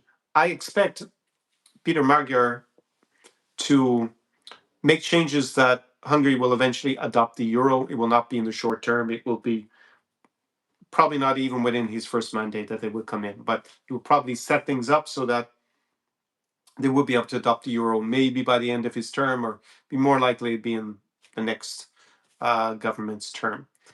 From the policy, they can appoint key state officials alone. So supermajority can appoint without opposition votes constitutional court judges, chief prosecutor, president of the state audit office, media authority leadership, judicial administration heads, and ombudsman positions. So basically, they can stock the courts. And these appointments often have long mandates, 6 to 12 years. They can change electoral rules. Two-thirds majority can redraw electoral districts, so gerrymandering, change seat allocation rules, modify thresholds, add campaign rules. They can also override institutional veto points and lock policies in for future governments. Two-thirds laws cannot be changed by simple majority later, meaning future governments need supermajorities to reverse them. So think about it. If the vote suddenly changes and the last 20% are counted, and MAGA and TISA only have a simple majority, then with a supermajority that Fidesz now has and Orban has, they can lock in a lot of policy changes that afterwards they can then block the opposition from changing, reversing. So this is why two-thirds is really important. And actually, Fidesz has had two-thirds since 2010. Actually, they've actually been ruling with supermajority, which gives them all this power and takes away a lot of the checks and balances on Orban, or has taken over in the last 16 years.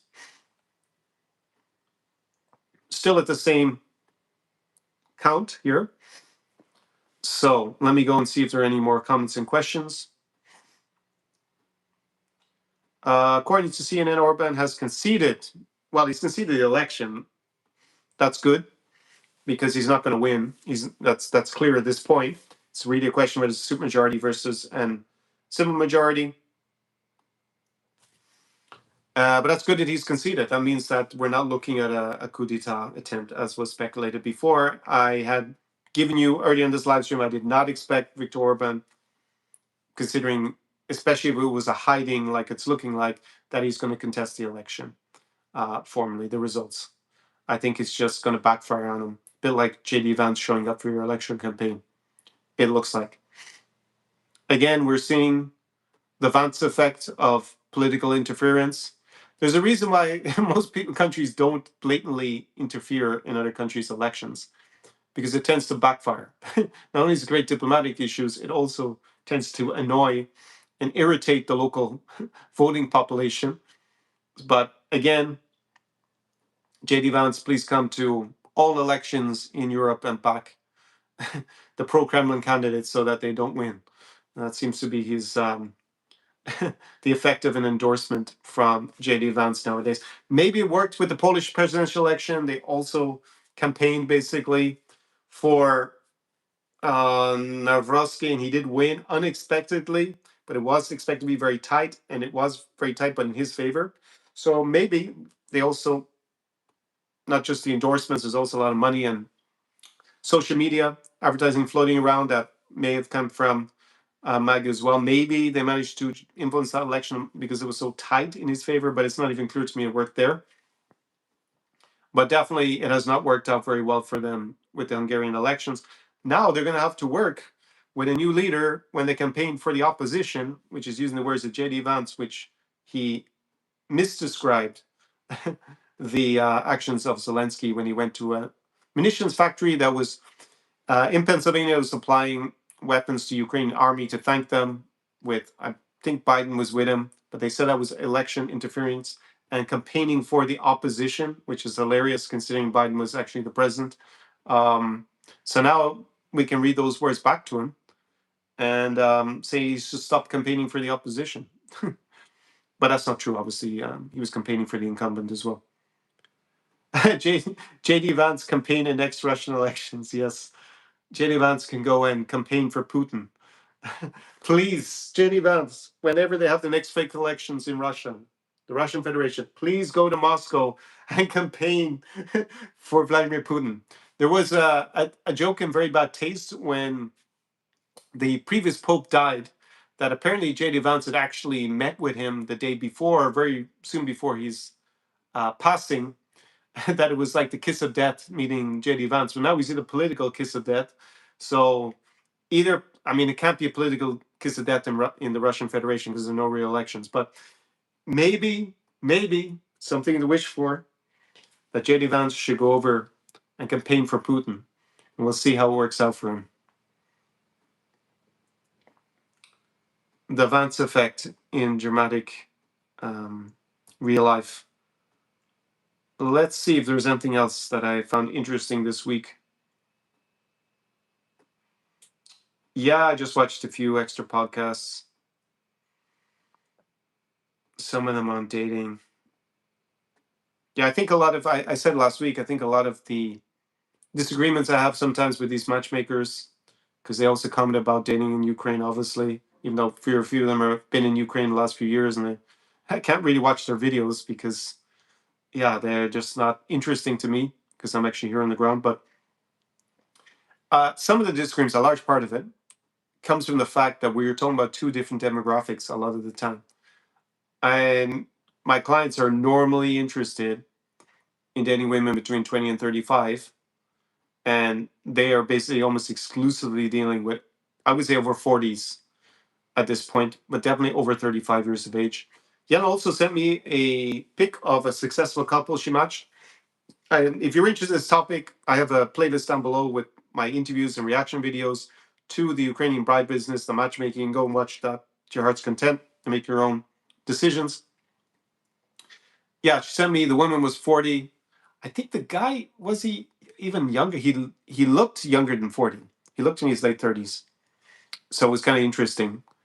But she was highly educated, a doctor. So again, this is kind of the demographic I think they can probably help. Women in their 40s, doctors, a high level of education, which makes it a little bit harder for women because normally, because of hypergamy, they want a guy with higher status than them, at least at the same level. And if you're 40 years old, as a woman, that can be quite tricky, even if you're a good looking 40-year-old, because, yeah, guys, our natural preference is to date younger. So a 45-year-old doctor who's successful, yeah, of course, he could date a 40-year-old doctor as well, but he'd be probably more inclined to date someone a little bit younger if he's that high status. Not that everyone does it, but that is just the way that cross-culturally men and women, on average, not everybody, but on average, we tend to fall. Basically, men go for hypogamy, which is date across and down in socioeconomic hierarchies, while women do the reverse, they date across and up in socioeconomic hierarchies. So women are looking for men who have at least their status socioeconomically. So it doesn't have to be money, but most of them it's going to be money. That's just like the main currency and the way that people see hierarchy. And not exclusively, you could be a famous musician, have lots of status that way. Status is the main thing, but obviously, money is connected to status to a certain extent, not one to one, but there's a strong correlation. So, I watched a lot of videos. Interesting. There's something in a chat with one of my clients, and yeah, he was talking about the expectations in the US. And I just happened to be fed in my newsfeed on one of these social media platforms a street interview. I think the guy he has a Russian language name, but he doesn't have much of an accent in English, so maybe he's even American just with a Russian sounding last name. It could even be Bulgarian last name, I'm not really sure. But, anyways, he's interviewing a woman on the street. She looked, I would say, in her 30s, maybe even younger. And she was originally from Poland, and she was working as a day trader in New York. And it's a simple question: how much money do you spend in a month? It was some pretty high number. And then she was saying how much she didn't quite say how much she earned, but then he asked her, yeah, what you, as a minimum for a guy for you to date him, what would it be? And she said 500,000. And then she was like, yes, to make at least as much as me and really a little bit more. So that's just the way it is for most women cross-culturally. So the reason we're discussing it is he's saying, oh, the women in the US have such high expectations, and they don't have such high expectations in, New Europe, we'll say. And I was like, yeah, because the socioeconomic reality is that it's not as developed. But if you were planning to live in the US, like, she's almost certainly going to adapt to that pretty quickly, especially if she's younger. And if she has a career and she can also make a lot of money, then you see what happens. This Polish girl is not an exception. There was I sent a few others from Ukrainians, even a Ukrainian woman who's living in Poland. And she said she was making I think online as an influencer about at least, I think it was 10 or 15,000 a month, US dollars. And then she said, yeah, for a guy, for me to date him, I need about 25K. He wanted me to make 25K because then I could look up to him. So that's a Ukrainian living in Poland. I mean, obviously these are a little bit, sensationalist. I mean, it's not typical, obviously, but something definitely be aware if you are, if you meet someone and you decide you're going to live in the US, You're taking someone from one environment and going to another environment, especially if we're dealing with 20 to 35-year-old age range. It's maybe different if the woman is over 40, and by the time she gets her green card, she's going to be close to 50, she's going to be pushing 50, and she has a child from a previous relationship, and the stepdad, who's the American, is sponsoring that child and its lifestyle. So maybe it's less likely that they're going to move on. But I do have clients who've told me, one in particular, because he came with me to Poland and to Moldova, and he'd actually come to Odessa with a friend. Now, the story is that the friend was at a marriage agency. It was like a long time ago, like at least 15 years ago. And his friend got married to a Ukrainian. That was his second marriage. The first one, he was married to a Russian, same went to marriage agency, went basically wife hunting in Russia, then went wife hunting in Odessa. And both those marriages failed after the woman got a green card. And he said the memorable quote was, he said the best sex of the two marriages was in the 3 months before she got the green card. So there you go. Then in the end, he married. I'm pretty sure she was Asian American, but she already had a green card. The third girl had a green card, and apparently they're still together. When I asked my client, and they have kids. So there you go. He learned from his mistakes. Would that happen with a woman who's over 40 already has given her a job? Maybe it's less likely. Maybe I don't know. That's what I was saying about these disagreements that I have with some of these matchmakers about it. But definitely, for bringing someone who I have my video that not so many people watched. I'm pretty sure I linked it down below about the beauty level here in this region and how the further west you go, out of 10, because that's easy for guys to understand, the scale of 1 to 10 in terms of beauty is not the only thing we look at, but it's like we're more visually based. What we see first as value, potential mate value in women, it goes up a point by the time they're already in Poland out of 10. And then when they get to the US, there's at least 2 points, could be even 3. Who knows? And you're taking someone from that environment to the environment where you are, where the socioeconomic level of the men is higher, so you get a double whammy. So if you're most people are going to be between a 4 and a 6 in terms of perceived sexual market value on a bell curve, so that's 68%. So if you're a 6, so you're just slightly above average, you're basically in a mid in the US in terms of value, and you come and you take a girl who you think is an 8, maybe even a 9, because you're judging her by the looks level in the US, and she's actually really just a 6 here. So you then take her from that environment where she's the 6, you bring her over where she's going to be an 8, maybe even a 9, and she saw you because the socioeconomic and maybe the potential of emigrating. Maybe she has this American dream still, although that's declining clearly in the last few years. And then she gets there, and then she realizes, oh, this guy isn't an 8 like I thought, or a 7. He's actually just a 6 here in the US. And oh, now I'm a 9, so I can date the hotshot Chads. And she's 25 years of age. Yeah, how long does it take to get a green card? Because that's probably the life expectancy on the relationship, to be frank, if you have this big value gap. You can't have a big value gap unless there's really a strong emotional attachment. So obviously, if you went wife hunting, there's chances there would have been a strong emotional connection is not very high, right? The whole premise of the whole relationship was already pretty transactional, to be frank. Immigration and a better life for tradition. We're talking about how this industry worked historically. Better life for a more attractive one. That was basically what the pro quo was. Maybe you could argue it's a bit different day because it's no longer really a mass industry, and they seem to be doing a lot of stuff that I can't even follow anymore, and I'm not so interested.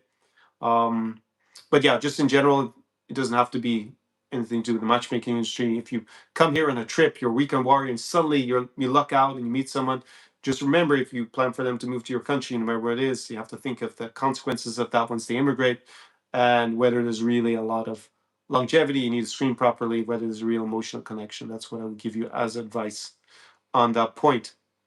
Did I have any other epiphanies this week? Yeah, just to reiterate, because I saw Michael Sartain's video, one of his videos came into my newsfeed. I reacted to him about Ukraine war coverage a few years ago. We have a bit of overlap because we discuss social circle and its importance for business, making male friends, and also dating the most attractive women. And he seems to be picking a lot on matchmakers in the US. He described them as pimps, actually, which it must be, quite different to, I guess, what happens on this side of the pond. But he said it was very transactional. It's just like basically a lot of rich guys who don't have social skills been set up with gold diggers. That's his claim. That's what I got out of his video. But he reiterated that attractive women under 30, I think he said, at least that's what I wrote down, little to no women meet men via cold approach, matchmakers, dating apps, day games, for sure not. They meet through social circle or maybe a little bit with Instagram at events. And I think there's been this, I guess, counter movement against dating apps. I mean, dating apps 10, 15 years ago, just to recap, they were really good actually because they were novel. Everyone was kind of on them and they weren't trying to make money. They weren't trying to monetize. So yeah, you can meet someone for basically for free by just going on. But nowadays, like they don't, they're trying to make the money, make those greenbacks, and that is inconsistent with you meeting someone. They want you on there all the time. It's like these PPL sites. They don't want you meeting someone. They want you talking all the time. So they want to make money, and that is incompatible with you having a good experience at the end of the day, especially if you were a single guy and you're not like in the top 1 or 2% of the profiles. It's basically a waste of time. And even the guys who get lots of matches, they meet better looking women, they tell me, or more interesting women for sure, in real life when they go to events. I did that video with Paul a few years ago when we were in Riga. He was my client back in the day. We were in Almaty and Riga together. And he was like, yeah, I mean, it's like he was like a devil for these dating apps at the time. And he was like, I said, okay, what's the difference? He's like, well, the girls we meet in real life are like 2 points out of 10 higher than the girls I meet on the dating app. So I was like, yeah, it's kind of a no-brainer to put it away then and just go and talk to the girl over there when we're at the cocktail bar. It's like, it's not very hard to see the difference. But so few guys, it's like this new generation growing up with all these apps. They can't go over and start a conversation with anyone from what I see online. And yeah, it's good for us older guys who already put in the hard yards, right? We already crushed it. We know how to go over and talk to people, so and be social. I guess this is one of the big advantages having me as a mentor. Again, just to recap, how I help my clients. We have the in-person immersion, the New Europe experience, where we would go together. Like the client I spoke to who paid the deposit this week, he's actually not going to come for a while, but he wants to go to Moldova, and maybe we'll come here to Odessa as well. It's going to be up to a week together. You're going to have me with you, my encyclopedic knowledge. You're going to have access to my social circles, my local crew. We're going to go out, obviously, and socialize with the uber beautiful women and a lot of cool guys in a city of your choice in this region. You won't be Billy Nomads showing up. I designed this to be a service that I would have used when I was the high-flying lawyer in Brussels and Munich back in the day, well over a decade ago now. And I was coming to this region. No one would come with me to the region. It was a friend, hardly anyone. Basically, I did have some friends who came, but it was very rare. I didn't really know where to go. I had to figure everything out. There were so many cities. As I was ending up spending about 3 days in each city when I was traveling around, which is good in one way because you get obviously got an overview. It was like character building because I had to go around by myself, but it was super inefficient for having a good time at the end of the day. And especially because I did it a good few times, the novelty was wearing off. And obviously, we look back in the past with rose tinted glasses a lot. So there were some good experiences for sure. I wouldn't have come back here otherwise. But there were so, like, if I took a 3 week trip, there were so many days where nothing happened. I hardly talked to anyone. And the language barrier back then, to be fair, was even steeper than it is now. And I did speak some Russian, but it wasn't great. I didn't speak any Ukrainian, didn't speak any Romanian at the time, didn't speak any Polish. I spoke a little. I tried learning some Polish. I remember for the first trip, and yeah, I was so inefficient. I wouldn't. I mean, basically, maybe after the first week here, I found some good places, but then I'd be on to the next place. So you don't need to worry about any of that. You can just get yourself cued in from day one when you arrive. You'll be with the insider for the region, as some of my clients have called me in the past. That was mainly Philip from 2019, and yeah, just have an unforgettable week, up to a week together in a city of your choice. Most of my clients become repeat clients because then they want to go and check out other cities, and they've already had the great first experience with me. So this is by application only. It is not for everybody. It's not a romance tour or something where everybody who can pay can just join, and there's no matchmaking in that malarkey. I mean, it's not as big malarkey as the day game malarkey that also gets pitched to guys in this region, being a minor public nuisance outside the Warsaw train station. And the reason it's by application only, I have to make sure it's a good fit for you and me to work together. So there's an application form down below. There's actually a link to more information about the in-person immersion, the New Europe experience, and yeah, it's down below. Go take your shot, I guess. I always like to quote Wayne Gretzky, a man who had origins that were Ukrainian, Belarusian, and Polish, who said you miss 100% of the shots you don't take. And as I later discovered, having said it about 15 times as a outro to my videos, he was actually saying that in frustration because people kept telling him to shoot when he thought the best play would actually be to pass it to a colleague, a another player on his teammate in a better position. But and so he said back in kind of as a retort, yeah, miss 100% of the shots you never take. But yeah, in any case, you can apply down below. If you are more in the research phase of your journey here in this region, then I have my insider resources. There's a link to that there. You'll get the set of playlists that I've curated together. So you can go watch those. That's obviously for free because it's on YouTube. Then you have my language programs. You have them from Russian. That's already done. I did send out the email for the first live stream of my Ukrainian program. I guess this is the final chance to join that program because it will be next Saturday. We're going to have the first live stream. After that, we'll have already started the program. You're watching some of it on repeat. In any case, there's a link to those on the Insider Resources page. It's down below. It's my website, conorcline.com/resources, but there's links down below. You can just click on them. And also you'll have my insider guides for Magical Moldova, here in Ukraine during the war, for classic Kazakhstan, for the beautiful New Europe Baltics, and for wonderful Warsaw. You can either buy them all as a pack or individually. And there you get my not only the logistics and background to coming to these places, you also get my favorite cafes, restaurants, shisha lounges, nightclubs, and cocktail bars. And that will just save you a huge amount of time because even if you use these AIs, I tried on ChatGPT at least, it is next to useless for telling you where to go still. Might as well just look at TripAdvisor and go to a tourist trap because it does get some of the places, but then it tells you 5 places that are not where you want to go, and you can't tell. You got to go to. You might as well just walk on the street in the city center at that point. It's not really better than a Google search in that it can't actually direct you to the places you want to go out and socialize. So, yeah, go and avail of that. There are all those options down below. If you want to jump on a consulting call, you're maybe in between. You don't have your date set up, but you want to know, for example, about which city would be good place for you to go. Maybe you want to do it yourself, but you want to have my remote advice as a mentor from, some, I also have clients that just do a long-term consulting package. They just want me as a mentor. They don't want to go partying together. They just want to tap into my knowledge and get my wisdom and have me instruct them about where to go, how to set up themselves maybe for business and for networking in a place, getting all the legal stuff sorted out. I used to be a lawyer for many years, so I can direct you pretty well on all that good stuff. But a lot of time these consultant calls fall into 2 categories. It's either about picking the right city so you don't spend 3 months in the wrong place.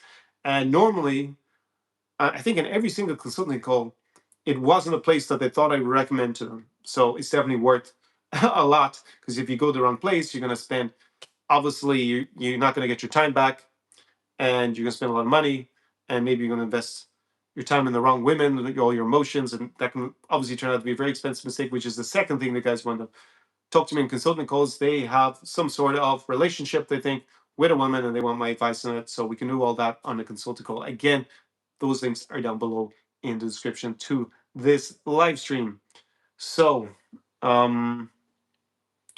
yeah, I will have the new content coming out in the channel, I said last week, but yeah, none of them are finished with the editing. There's actually 3 videos at the moment that have been edited up, and there will be a lot more content on this channel. I feel really rejuvenated in the last few weeks, I think since the weather changed, and helping guys with leveraging lifestyle arbitrage to gain an advantage in this region I call Europe. That is the focus of this channel.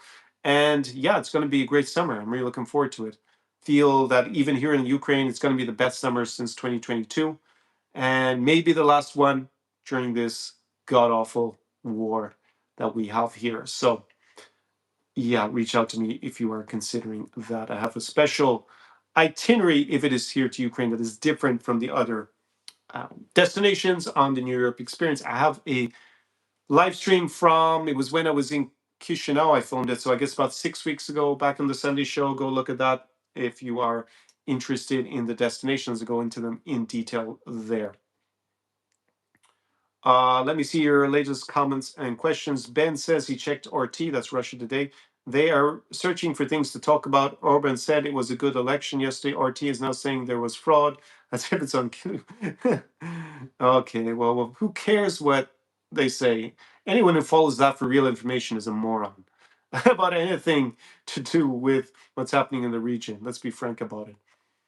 It's a bit like watching Soviet Union communist television about elections in Western Europe during the Cold War. I mean, what would you expect them to say? Obviously not going to tell you what's going on. They're going to say that their candidate was defrauded. Election update on the counting in the Hungarian parliamentary elections. 90% have now been processed. And the current state of play is TISA are projected to have 138 seats in the new Hungarian parliament. They are on course to win a supermajority. They need 133 seats. It's still not a foregone conclusion, but it is getting pretty close to an absolute shellacking suffered by Viktor Orbán, shall we say, in these elections. Let me see if there's any other update I should refer to. Some people, I see someone else I follow has commented on it. Most people are commenting on the elections. I see. Now I can't watch Antoine's live streams on Sekumi in French because I have the Sunday show at the same time. And he was talking about rencontrer une femme ukrainienne, la meilleure chose qui puisse vous arriver. He's talking up that meeting a Ukrainian woman is the best thing that can possibly happen to you. I think it's a little bit of overkill. I think meeting the right Ukrainian woman, just meeting the right woman wherever she's from is a good thing. But I guess he's also arguing in my interest by talking up the Ukrainian women. Again, I'll watch these on repeat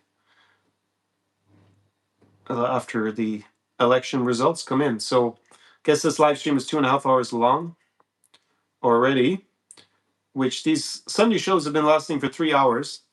So considering we got 90% of the votes counted, I guess we should at least wait until it's 95%, and then we can almost call the election.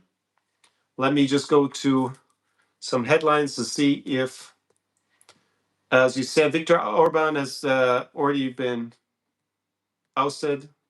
Well, that's clear. I think we can safely say that he has lost the election. The big question is whether it will be a simple majority or a supermajority for the opposition. Peter Magyar will become the next prime minister. I think that's clear.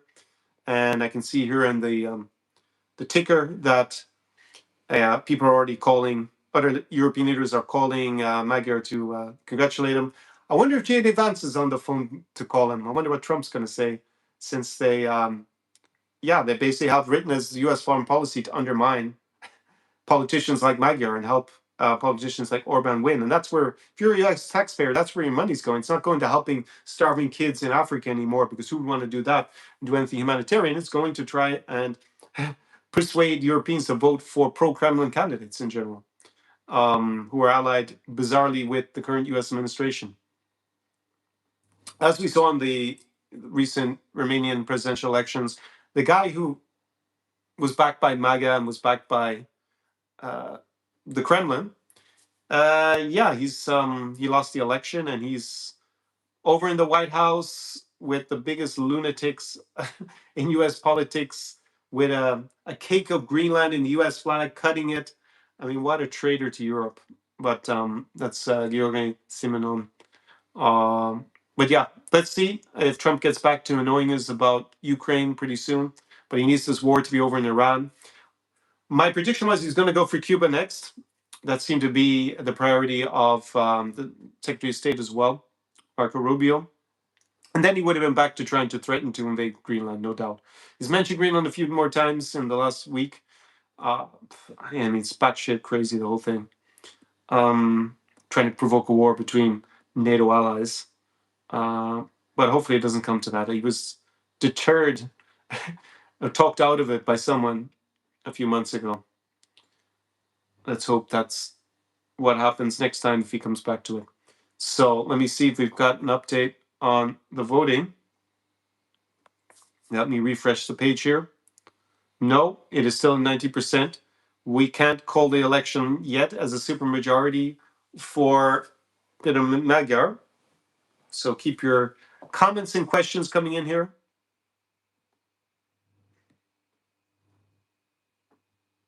But it is a historic day in European politics. I mean, it's the end of an era for Viktor Orbán. Even if you support him, it's still at the end of an era. And it's pretty common, I think, when politicians get over this 10 years, it becomes harder and harder to stay on, especially 15.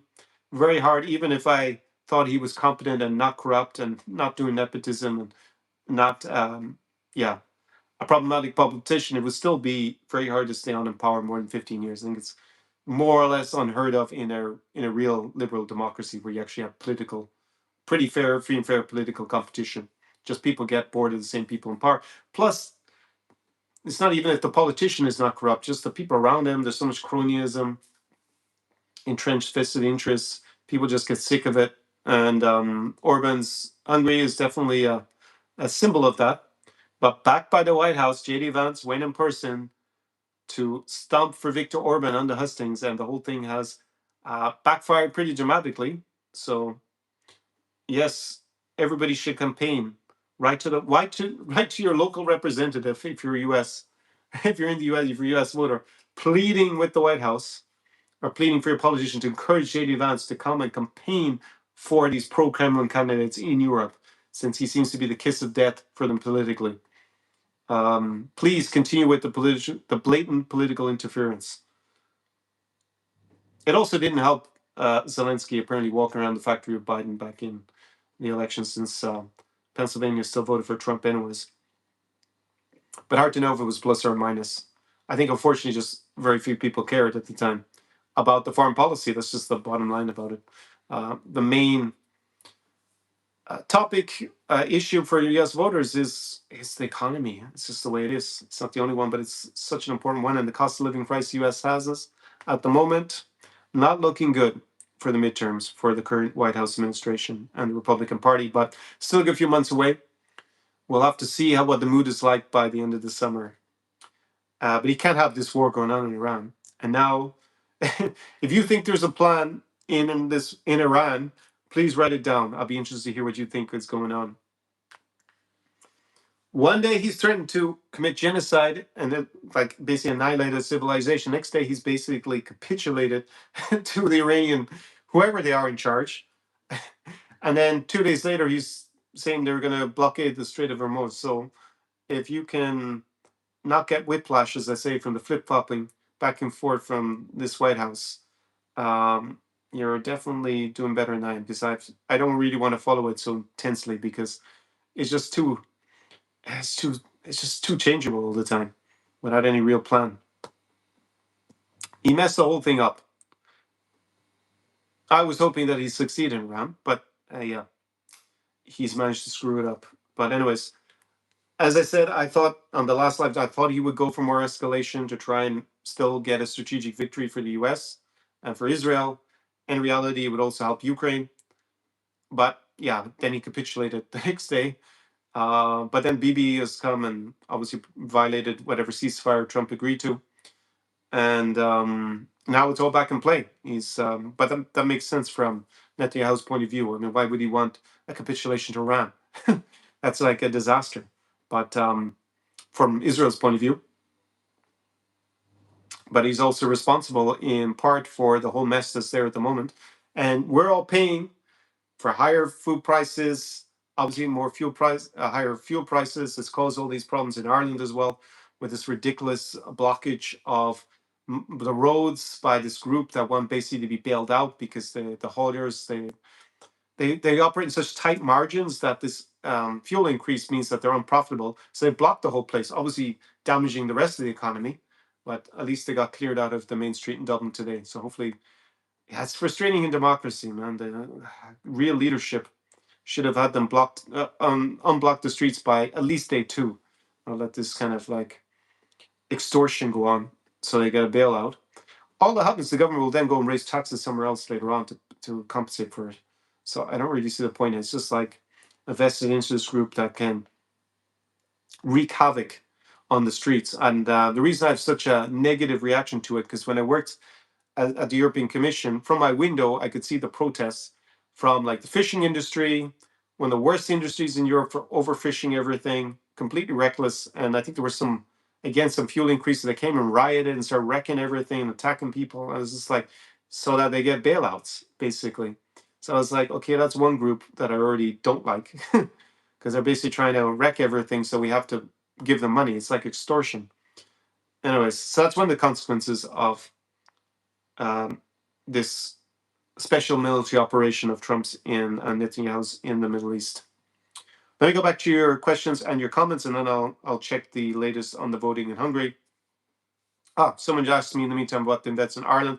I am not a supporter of these protests at all. I think it's extortion, and yeah, they're basically blocking everything so they get a bailout and damaging the rest of the economy and holding everyone to ransom. So this is an issue when you have it's collective action problem. You have a small vested interest group that wants to be bailed out, and if they have the potential to get organized, they can get their terms, and the rest of us have to pay for it. So, yeah, obviously, I feel sympathetic to them as business owners that they're in a lot of trouble, but should they get to make other people suffer economically so they get a bailout, and those people that they make suffer economically as a result of blocking the roads, and maybe they're blocking all the depots for the fuel so that other people can't get fuel now. No, I don't think it's acceptable.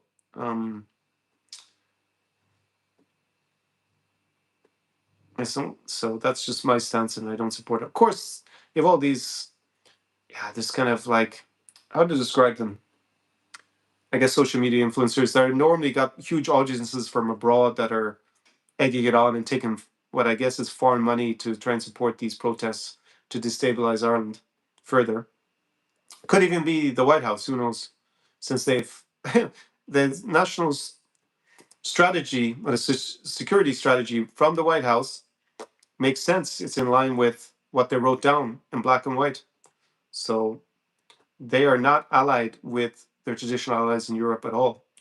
But anyways, that's just me speculating to a certain extent. I can't say that there's direct, but the people who are allied with MAGA in Ireland, all egging on these protests. Of course, anything to, because they get a lot of attention. I understand they're information entrepreneurs, so they're not making money out of Irish people sponsoring their stuff. It's all these foreigners who go and tip them and send them money. Yeah, it's. I guess you'd call it some form of foreign interference. It'd be interesting how this all plays out in the long run. Obviously, I think they have freedom of speech to advocate for this blockade, even though I don't agree with it. But yeah, they wouldn't be so popular if it was just the Irish audience. I'll tell you that much. I don't know anyone in Ireland who supports it. I've spoken to at least 30 people. No one supports them that I'm in contact with. So you could say maybe there's some bias in the people I talk to, but not much sympathy there from what I can see because of the cost of it, because they're disrupting everyone else's life. There's actually a guy who wrote to me who's in Ireland, and he's from Brazil, and he actually bought my guidebook for the Baltics, but he wrote me from Ireland saying that, yeah, there's all these problems getting around. You had to do a detour for 7 hours or something because they were blocking the roads. Yeah, so it's hurting the tourist industry. Just like, yeah, there's a time and a place for protesting. I think they should have the right to protest, but not block all the roads so that they get a bailout. Um, Later Grader asked me, what do you think will happen if war in Ukraine lasts another 2 years, mass depopulation? Um, well, it depends on the nature. If it's that Russia is on the offensive and taking most of the losses, then obviously more Ukrainian men will die. Some civilians will die. So I don't think there'll be mass depopulation unless Russia can make the cities unlivable far from the front line, and that's not the case so far. The biggest danger would be if FPV drones suddenly have huge, long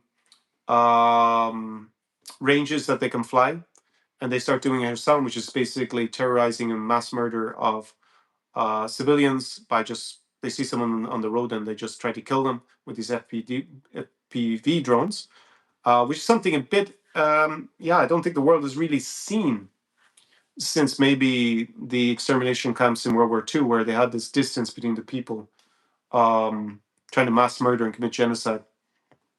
And because it's by obviously relay, maybe that's too big of a jump, but it's kind of the same principle where people seem very desensitized because it's on a screen to murdering civilians. Like the number of videos that the Russians publish of them murdering civilians in Kherson is just absolutely shocking. They have no shame. They don't care. Maybe they just want to also publicize it. Maybe it serves some internal propaganda interest. I don't really get it. While they're publishing their own war crimes. So that'd be my only fear. Otherwise, we'll be here in Odesa, Mama, and it'd still be a city with maybe not 1 million people, but a few 100,000. I think it's probably got the same population as pre-war, anyways, about 1 million. So I don't expect it to get any more depopulated, really.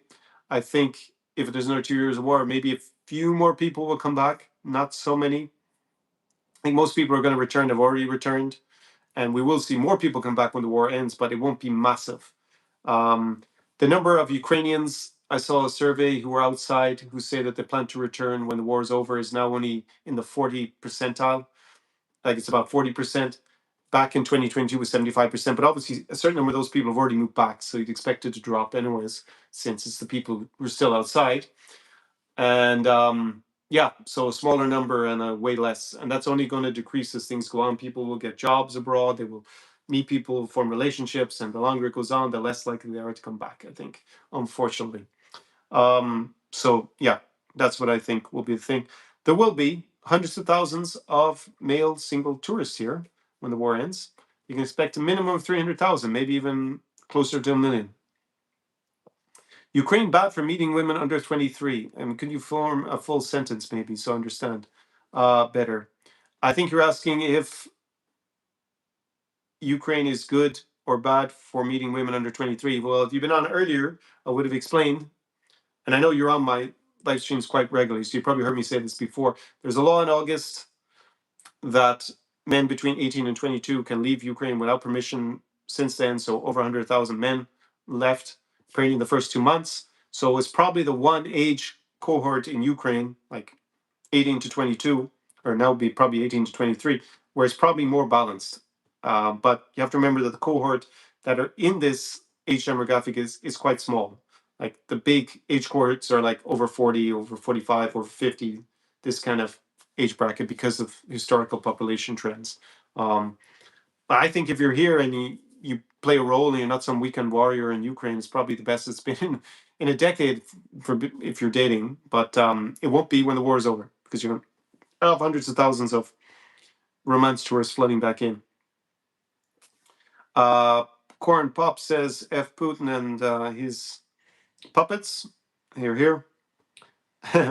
JD was the kiss of death, obviously, for Orbán politically in these elections. Let me just do an update to see if we got. It doesn't look like there's a big change now. There's only a little bit more of the vote counted. I'll just make an announcement. We're pretty close to calling the election if it's a majority or supermajority. But for now, we're just going to have to hold off. Use 1413. The protests in Ireland were surprising to me, as I always thought Ireland was very pro-Palestine and most pro-Palestine people in public opinion. And they also quite pro-Ukraine. What do you think? Yeah, but the protests are a vested interest group led by hauliers who operate in very thin profit margins. And the price of fuel went up, so they're unprofitable. That's why they're out blocking the roads and protesting. It's nothing to do with Ukraine or Palestine. Maybe I wouldn't support them if there was a pro-Ukrainian protest and they were blocking the roads and wrecking the economy. But they're looking for a handout. That's what it's about. So I'm not a fan of that personally. I think it's more or less extortion, racketeering at that point. 93% counted in the Hungarian elections, and it is the same projection as at the last update. TISA and Peter Magyar who will be Hungary's next prime minister in the next few weeks, are projected to get 138 seats in the new parliament. They need 133 for supermajority. So at the moment, we can't quite call it, but we're getting very close to calling a supermajority for Peter Magyar.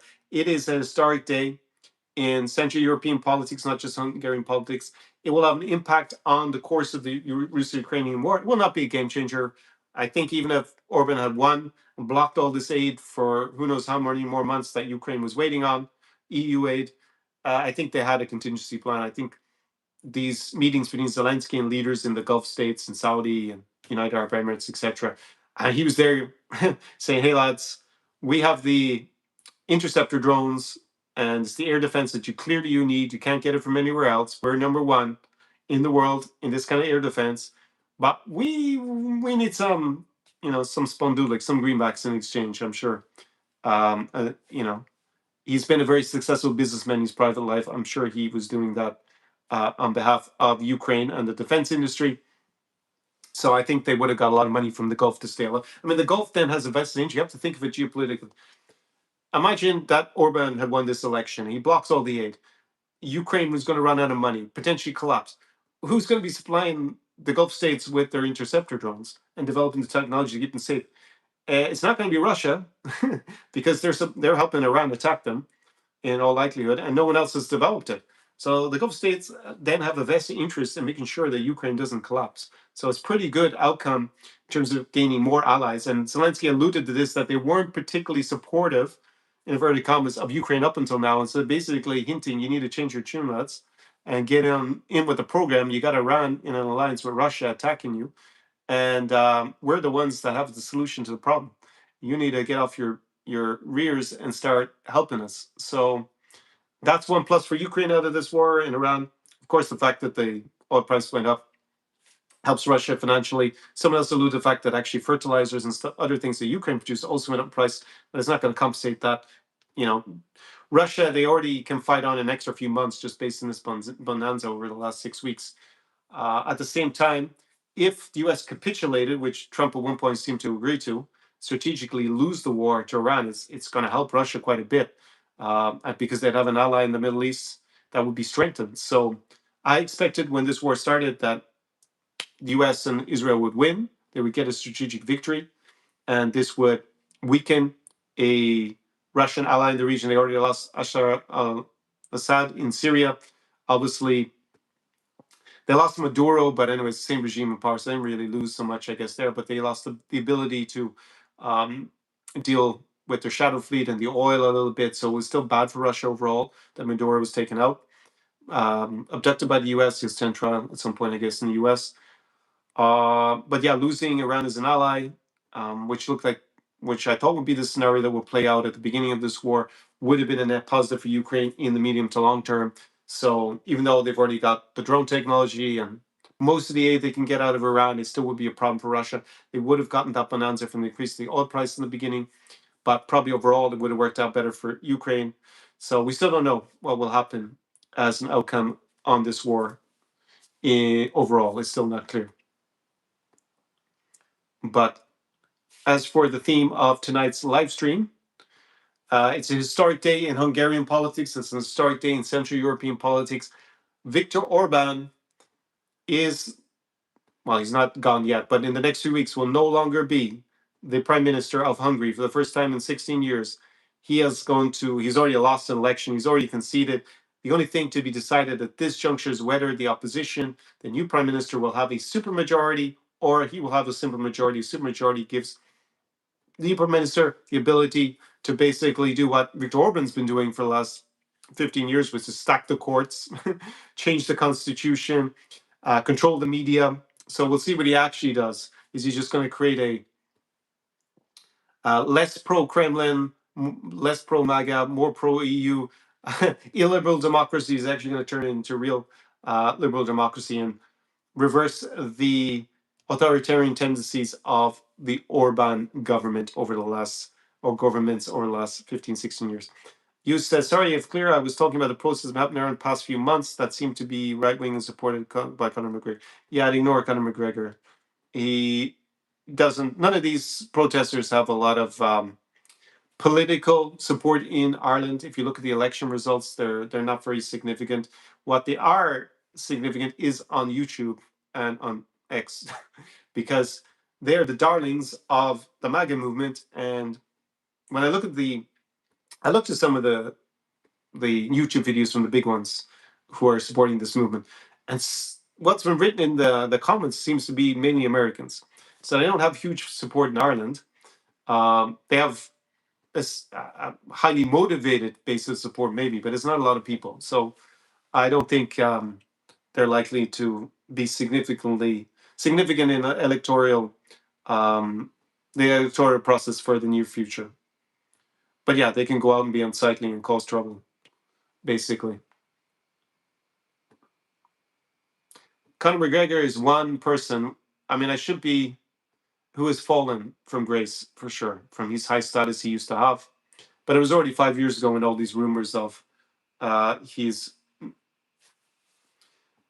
sexual assaults were being rumored, and then we had a few court cases about them in the civil courts where he's ordered to pay compensation.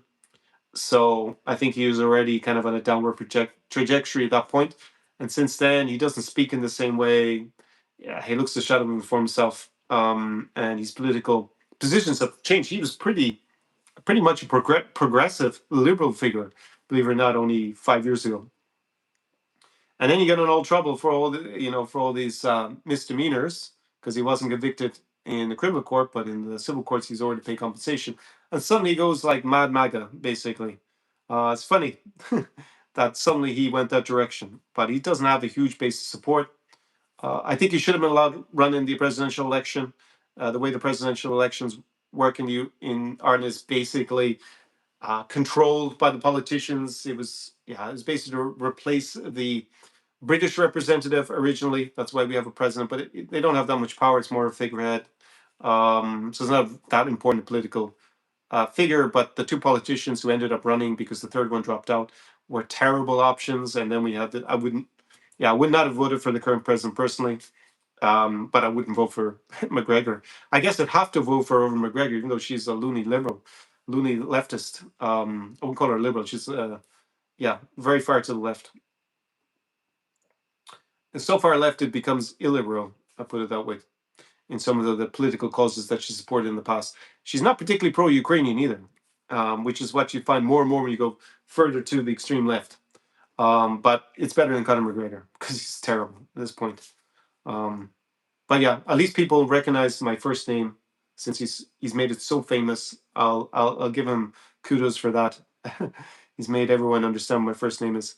What is my view on Irish unification in Northern Ireland? It's not really relevant to the topic of the channel, but in short, I support Irish unification, with the caveat depending on what the terms of the unification are.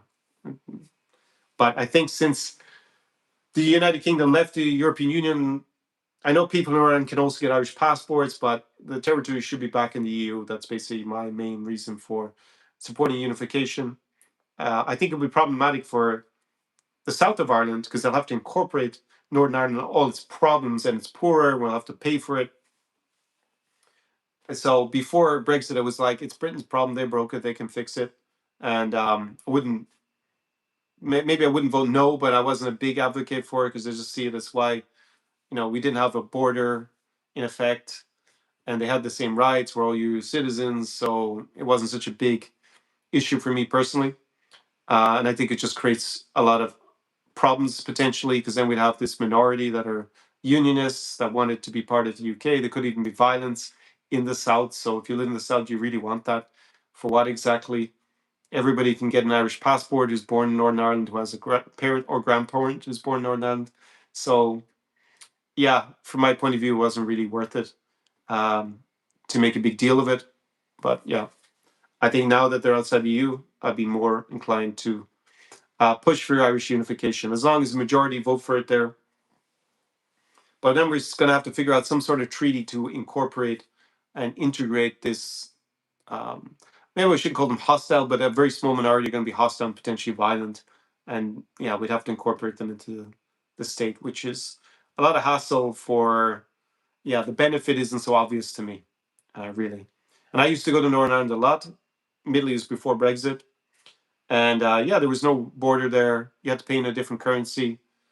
Northern Ireland had always been historically wealthier than the South until pretty recently, and then it flipped. And so the roads, I remember when I was small, they were better, but then things started to change, and the South caught up, and then I guess it reversed. But then you have all the tension, all the problems there. You used to go into bars, you had to be careful which one it was. Um, yeah, and then you had all the parades, and I have a car with a Southern reg plate, and if there's always a risk they would, basically smash it up or burn it or something. So it's just like, yeah, just a lot of problems with that part of the island. And if they're not in our country legally, it's not our problem. So that's why I'm a little bit ambivalent about it.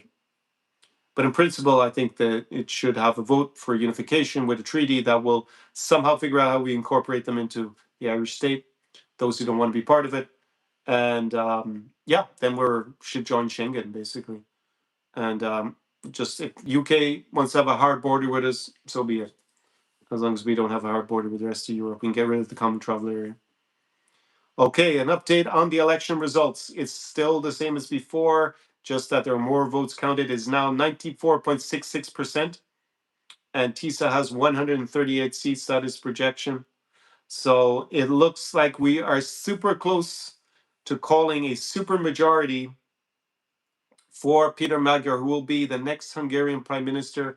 It is a crushing defeat of Orbanism, of the Kremlin's interests in Central Europe, in the European Union, the Trojan horse, as he's been described as, for the Kremlin and for the MAGA movement and JD Vance, and the blamed electoral interference that he rambled on about being against, but then came to interfere. It has backfired pretty spectacularly. And yeah, it looks like an absolute walloping for Viktor Orbán. Looks like a supermajority. We're very close to calling a supermajority in the Hungarian elections for the opposition, for Peter Magyar. I may even need to go to Budapest in the summer to celebrate the changes of Viktor Orbán being deposed through the electoral process in Hungary. Yeah, it's great. I feel pretty good sitting here in Ukraine. It kind of ticks all the boxes for me. Uh, It's good for Ukraine, good for the European Union, bad for the Kremlin, and bad for JD Vance, who basically campaigns against Ukraine and European interests. So, pretty good day all around. Any more comments and questions? We're now probably over the 3 hour mark on the Sunday show.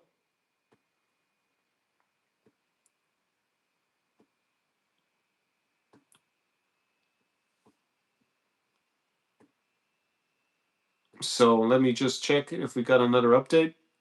I think I'm going to call it when we get over at the next update. We can say it's going to be a supermajority at that point, basically, and we can all go home. Okay, I'm just looking if I ticked certain things, what happens?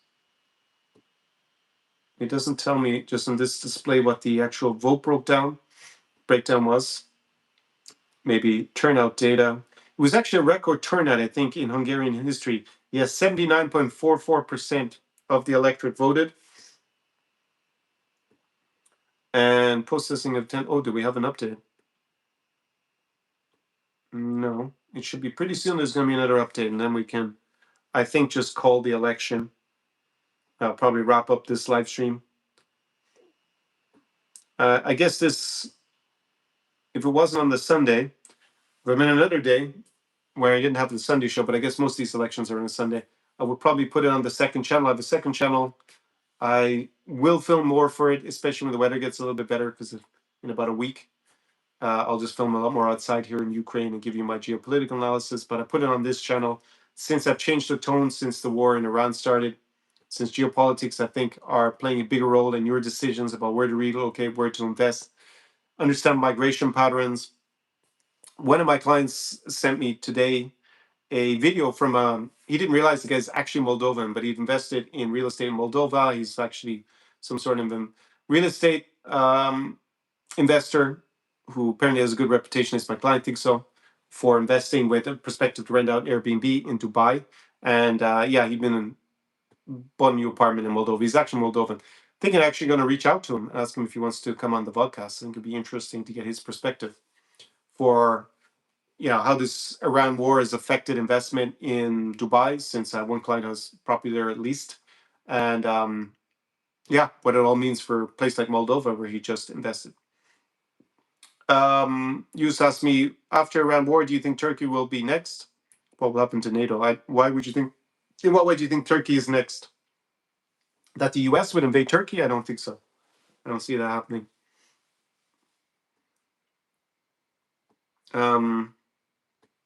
Just maybe clarify your question there. Let me go back to the election results of the Hungarian parliamentary elections in 2026. We are waiting on the threshold of 95% of the votes counted. I'll point out, we'll just call the election in terms of a supermajority.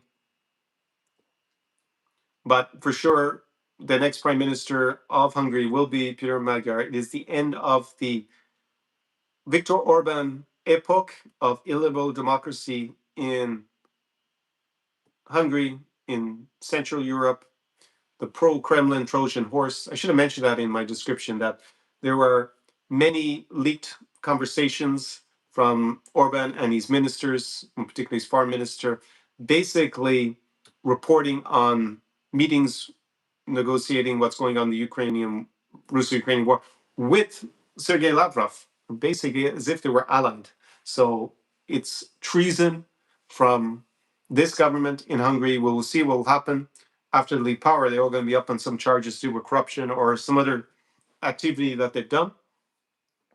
But in any case, it's good to see Viktor Orbán and his foreign minister will no longer be representing Hungary. I think it's a big opportunity for Hungary. Hungary has underperformed economically and just in terms of socially in the last 15, 20 years. Back in the late 90s, it was really the darling of the region. It was doing so well economically. And then even before Fidesz took over, even before Orbán took over, they had a bad government economically. So Israeli ex-prime minister said Turkey is the new Iran in... that's an interesting conundrum. Turkey is more and more distance from the rest of Europe, right? We'll just put in Europe since they are officially still an EU candidate country, even though that's not going to happen probably ever, that they will join. And the US is already, the current White House is not allied with the rest of Europe. Let's just be frank about it. So, but is the White House still allied with protecting Turkey? And presumably they prefer the authoritarianism of Erdogan a lot more than they like the liberal democracy in Europe. So I'm not really sure. Need to have to think about that and do a little bit of research. What's likely to happen? But would the other European countries come to Turkey's aid if they end up in a war with Israel? That's also not really clear to me. Now, that's not how they envisioned having to honor Article 5. Turkey has several times teased the idea of invoking Article 5 with respect to the Kurds and attacks from outside of Turkish territory in neighboring countries like Syria or maybe in Iraq. And the rest of NATO told them, don't even think about it. We're not going to react. So that will be interesting to see if there's going to be a new war there. We live in very uncertain times. The peace dividend is clearly over. This White House administration has just accelerated that with their behavior. Not very well thought out. Okay, we have 95.63% of the vote counted in the Hungarian elections, and there is a change.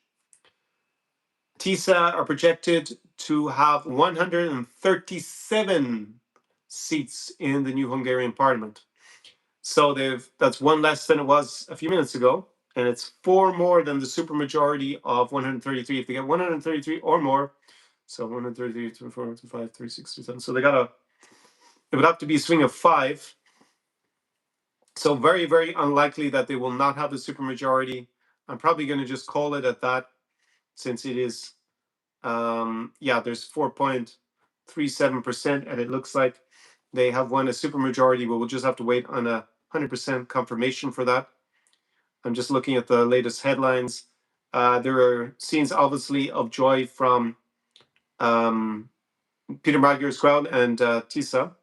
Crowds chanting "Russians go home." That was actually one of the election cries when Viktor Orbán went to give a speech somewhere pretty recently. So it seems to become a slogan of the opposition, accusing Orbán of being a Russian Trojan horse and basically collaborating with a state that should be an adversary. It's clearly an adversary of the European Union and of the collective West. Although you see, the relations between the White House and the Kremlin seem pretty rosy, and they are pretty confrontational and hostile with their traditional European allies. So everything's been turned up topsy turvy by this Trump 2 White House. Any more questions or comments either on the situation in Hungary with the elections? Again, hope you enjoyed your Easter. If you're celebrating today, it's just over here. So I guess I'll take off my Vishivanka when we stop the recording. And yeah, I hope you enjoyed the day. If you were celebrating Easter, I had a pasca. It wasn't real pasca. It was actually more like an Italian panettone with pistachio. It was absolutely delicious, I have to say. But it's more a family time today in Ukraine. You have traditions with the eggs. Maybe I should, yeah, maybe for with the war going on, I don't really feel as inclined to film these parts of Ukrainian culture. But I'm going to change it this summer. I'm going to film a lot more in Ukraine. We will have a new video from Ukraine, but coming here this summer. Maybe it'll be out this week. I'll have the summer vlog from Chisinau from last summer. That's half done. I've seen a draft of it.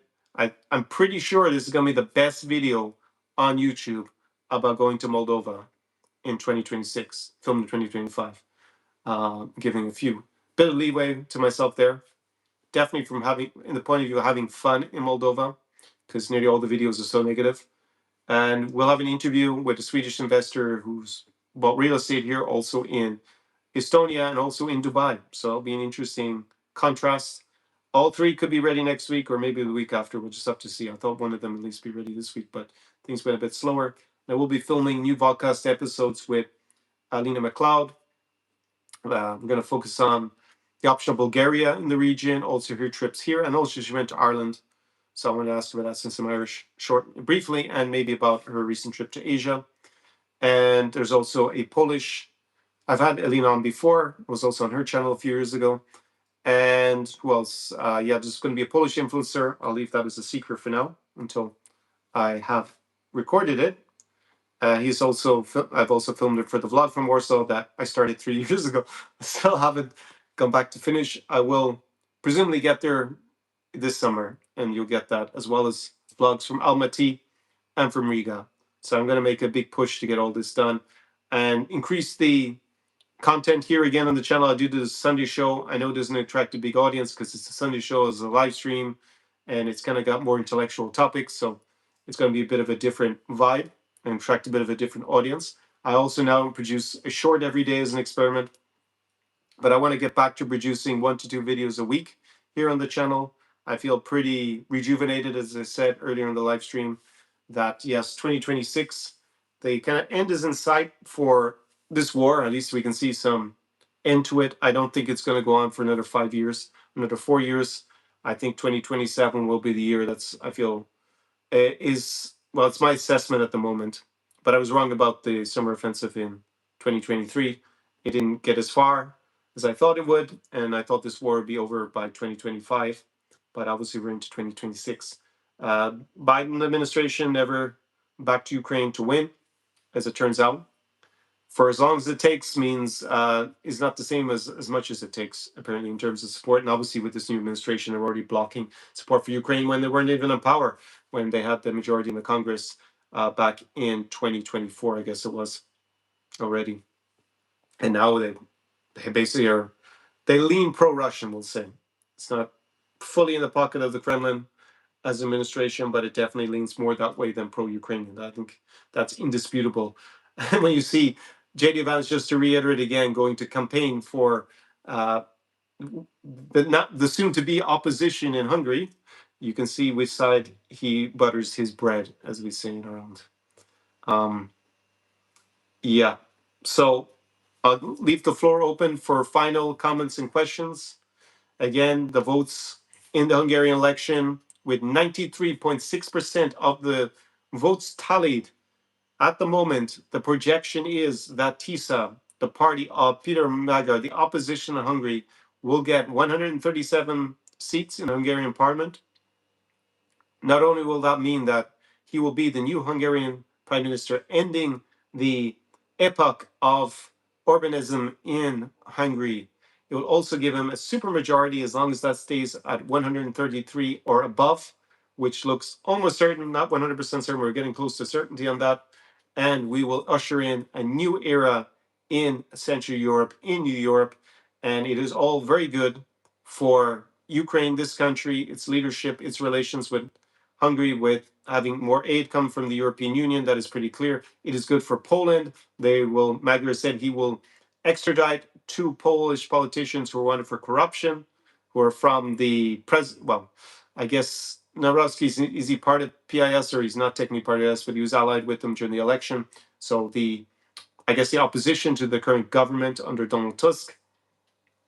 We'll see what the Prime Minister of Slovakia, Fico, decides to do. He will be alone in opposing pro-Ukrainian policies in the European Union, at least vehemently opposing them.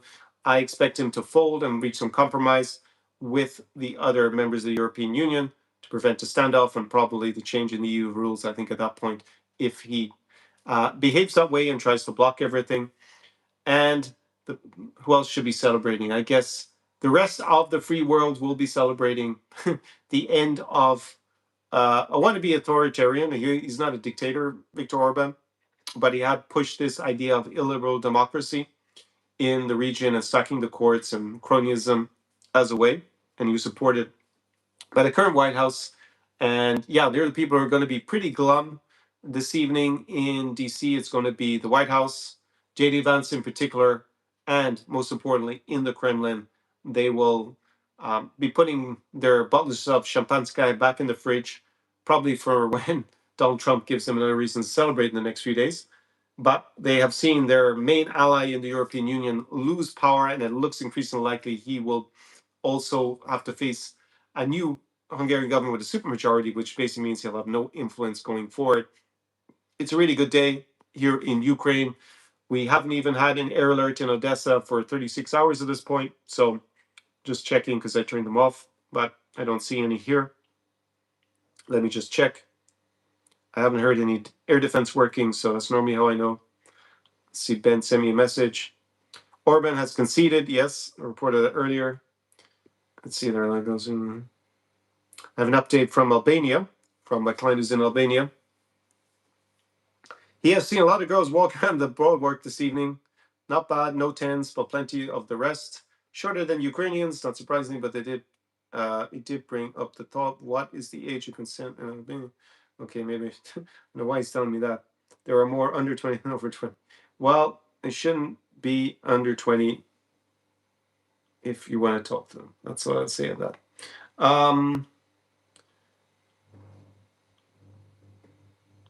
Orban admitted defeat. I'm just seeing Denis Dadiov's telegram here. He 77.7% turnout. Yeah, I already reported that the turnout. I think it's even higher than that according to those polls. Yeah, that's from earlier today. That's not so recent. Yeah, he doesn't have any update that's so relevant to our live stream.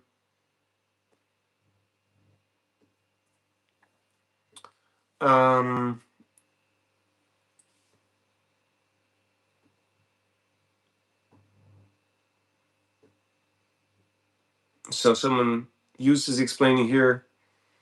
Israel influences Trump. They want independent Kurdish state and partition of Turkey, Syria, and Iraq. Yes, that would be in Israel's interest to see a Turkish state. It would destabilize the opponents of Israel in the Middle East, like Iran, for example, because it could also incorporate part of Iran, a Kurdish state, Iraq, obviously Syria, Turkey. They want to annex southern Lebanon. Finance Minister said, worried that this is part of the greater Israel plan. Yes, this current Israeli government is basically imperial. They want to expand Israel's borders.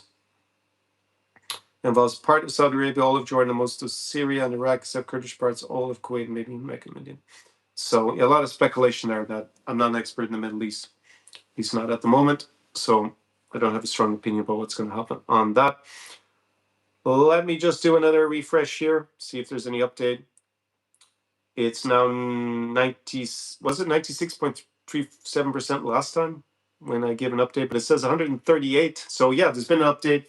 Looks certain. I'm calling the election in terms of a supermajority with 96.37% of the votes counted in the Hungarian elections. TISA, the party of Peter Magyar, the new Hungarian prime minister, are projected to get 138 seats in the Hungarian parliament. We're calling a supermajority for the opposition. The end of the era of Orbán is complete. He will have no influence, basically, in the new Hungary. It is a complete landslide, and it's a shellacking for J.D. Vance and the Kremlin and Vladimir Putin. Hungarians have absolutely categorically rejected US and Russian political interference in their country, and apparently they're pretty happy to continue to see influence from Brussels. That is the outcome of the election. That is the decision, the democratic decision of the Hungarian people today. It's a great day sitting here in Odesa, Mama, something to celebrate. We will have a more pro-Ukrainian, more pro-EU leader in Hungary. It is a hugely significant victory, and it will have an impact here on the trajectory of the war. It won't be a game changer because, as I said, I think Ukraine had already figured out a workaround with the Gulf states to probably give them a lot of money if they needed it, since they have now a vested interest in seeing Ukraine not collapse as well. But still a great result if you are supporting Ukraine. Not a great result if you're supporting Russia. Unless I have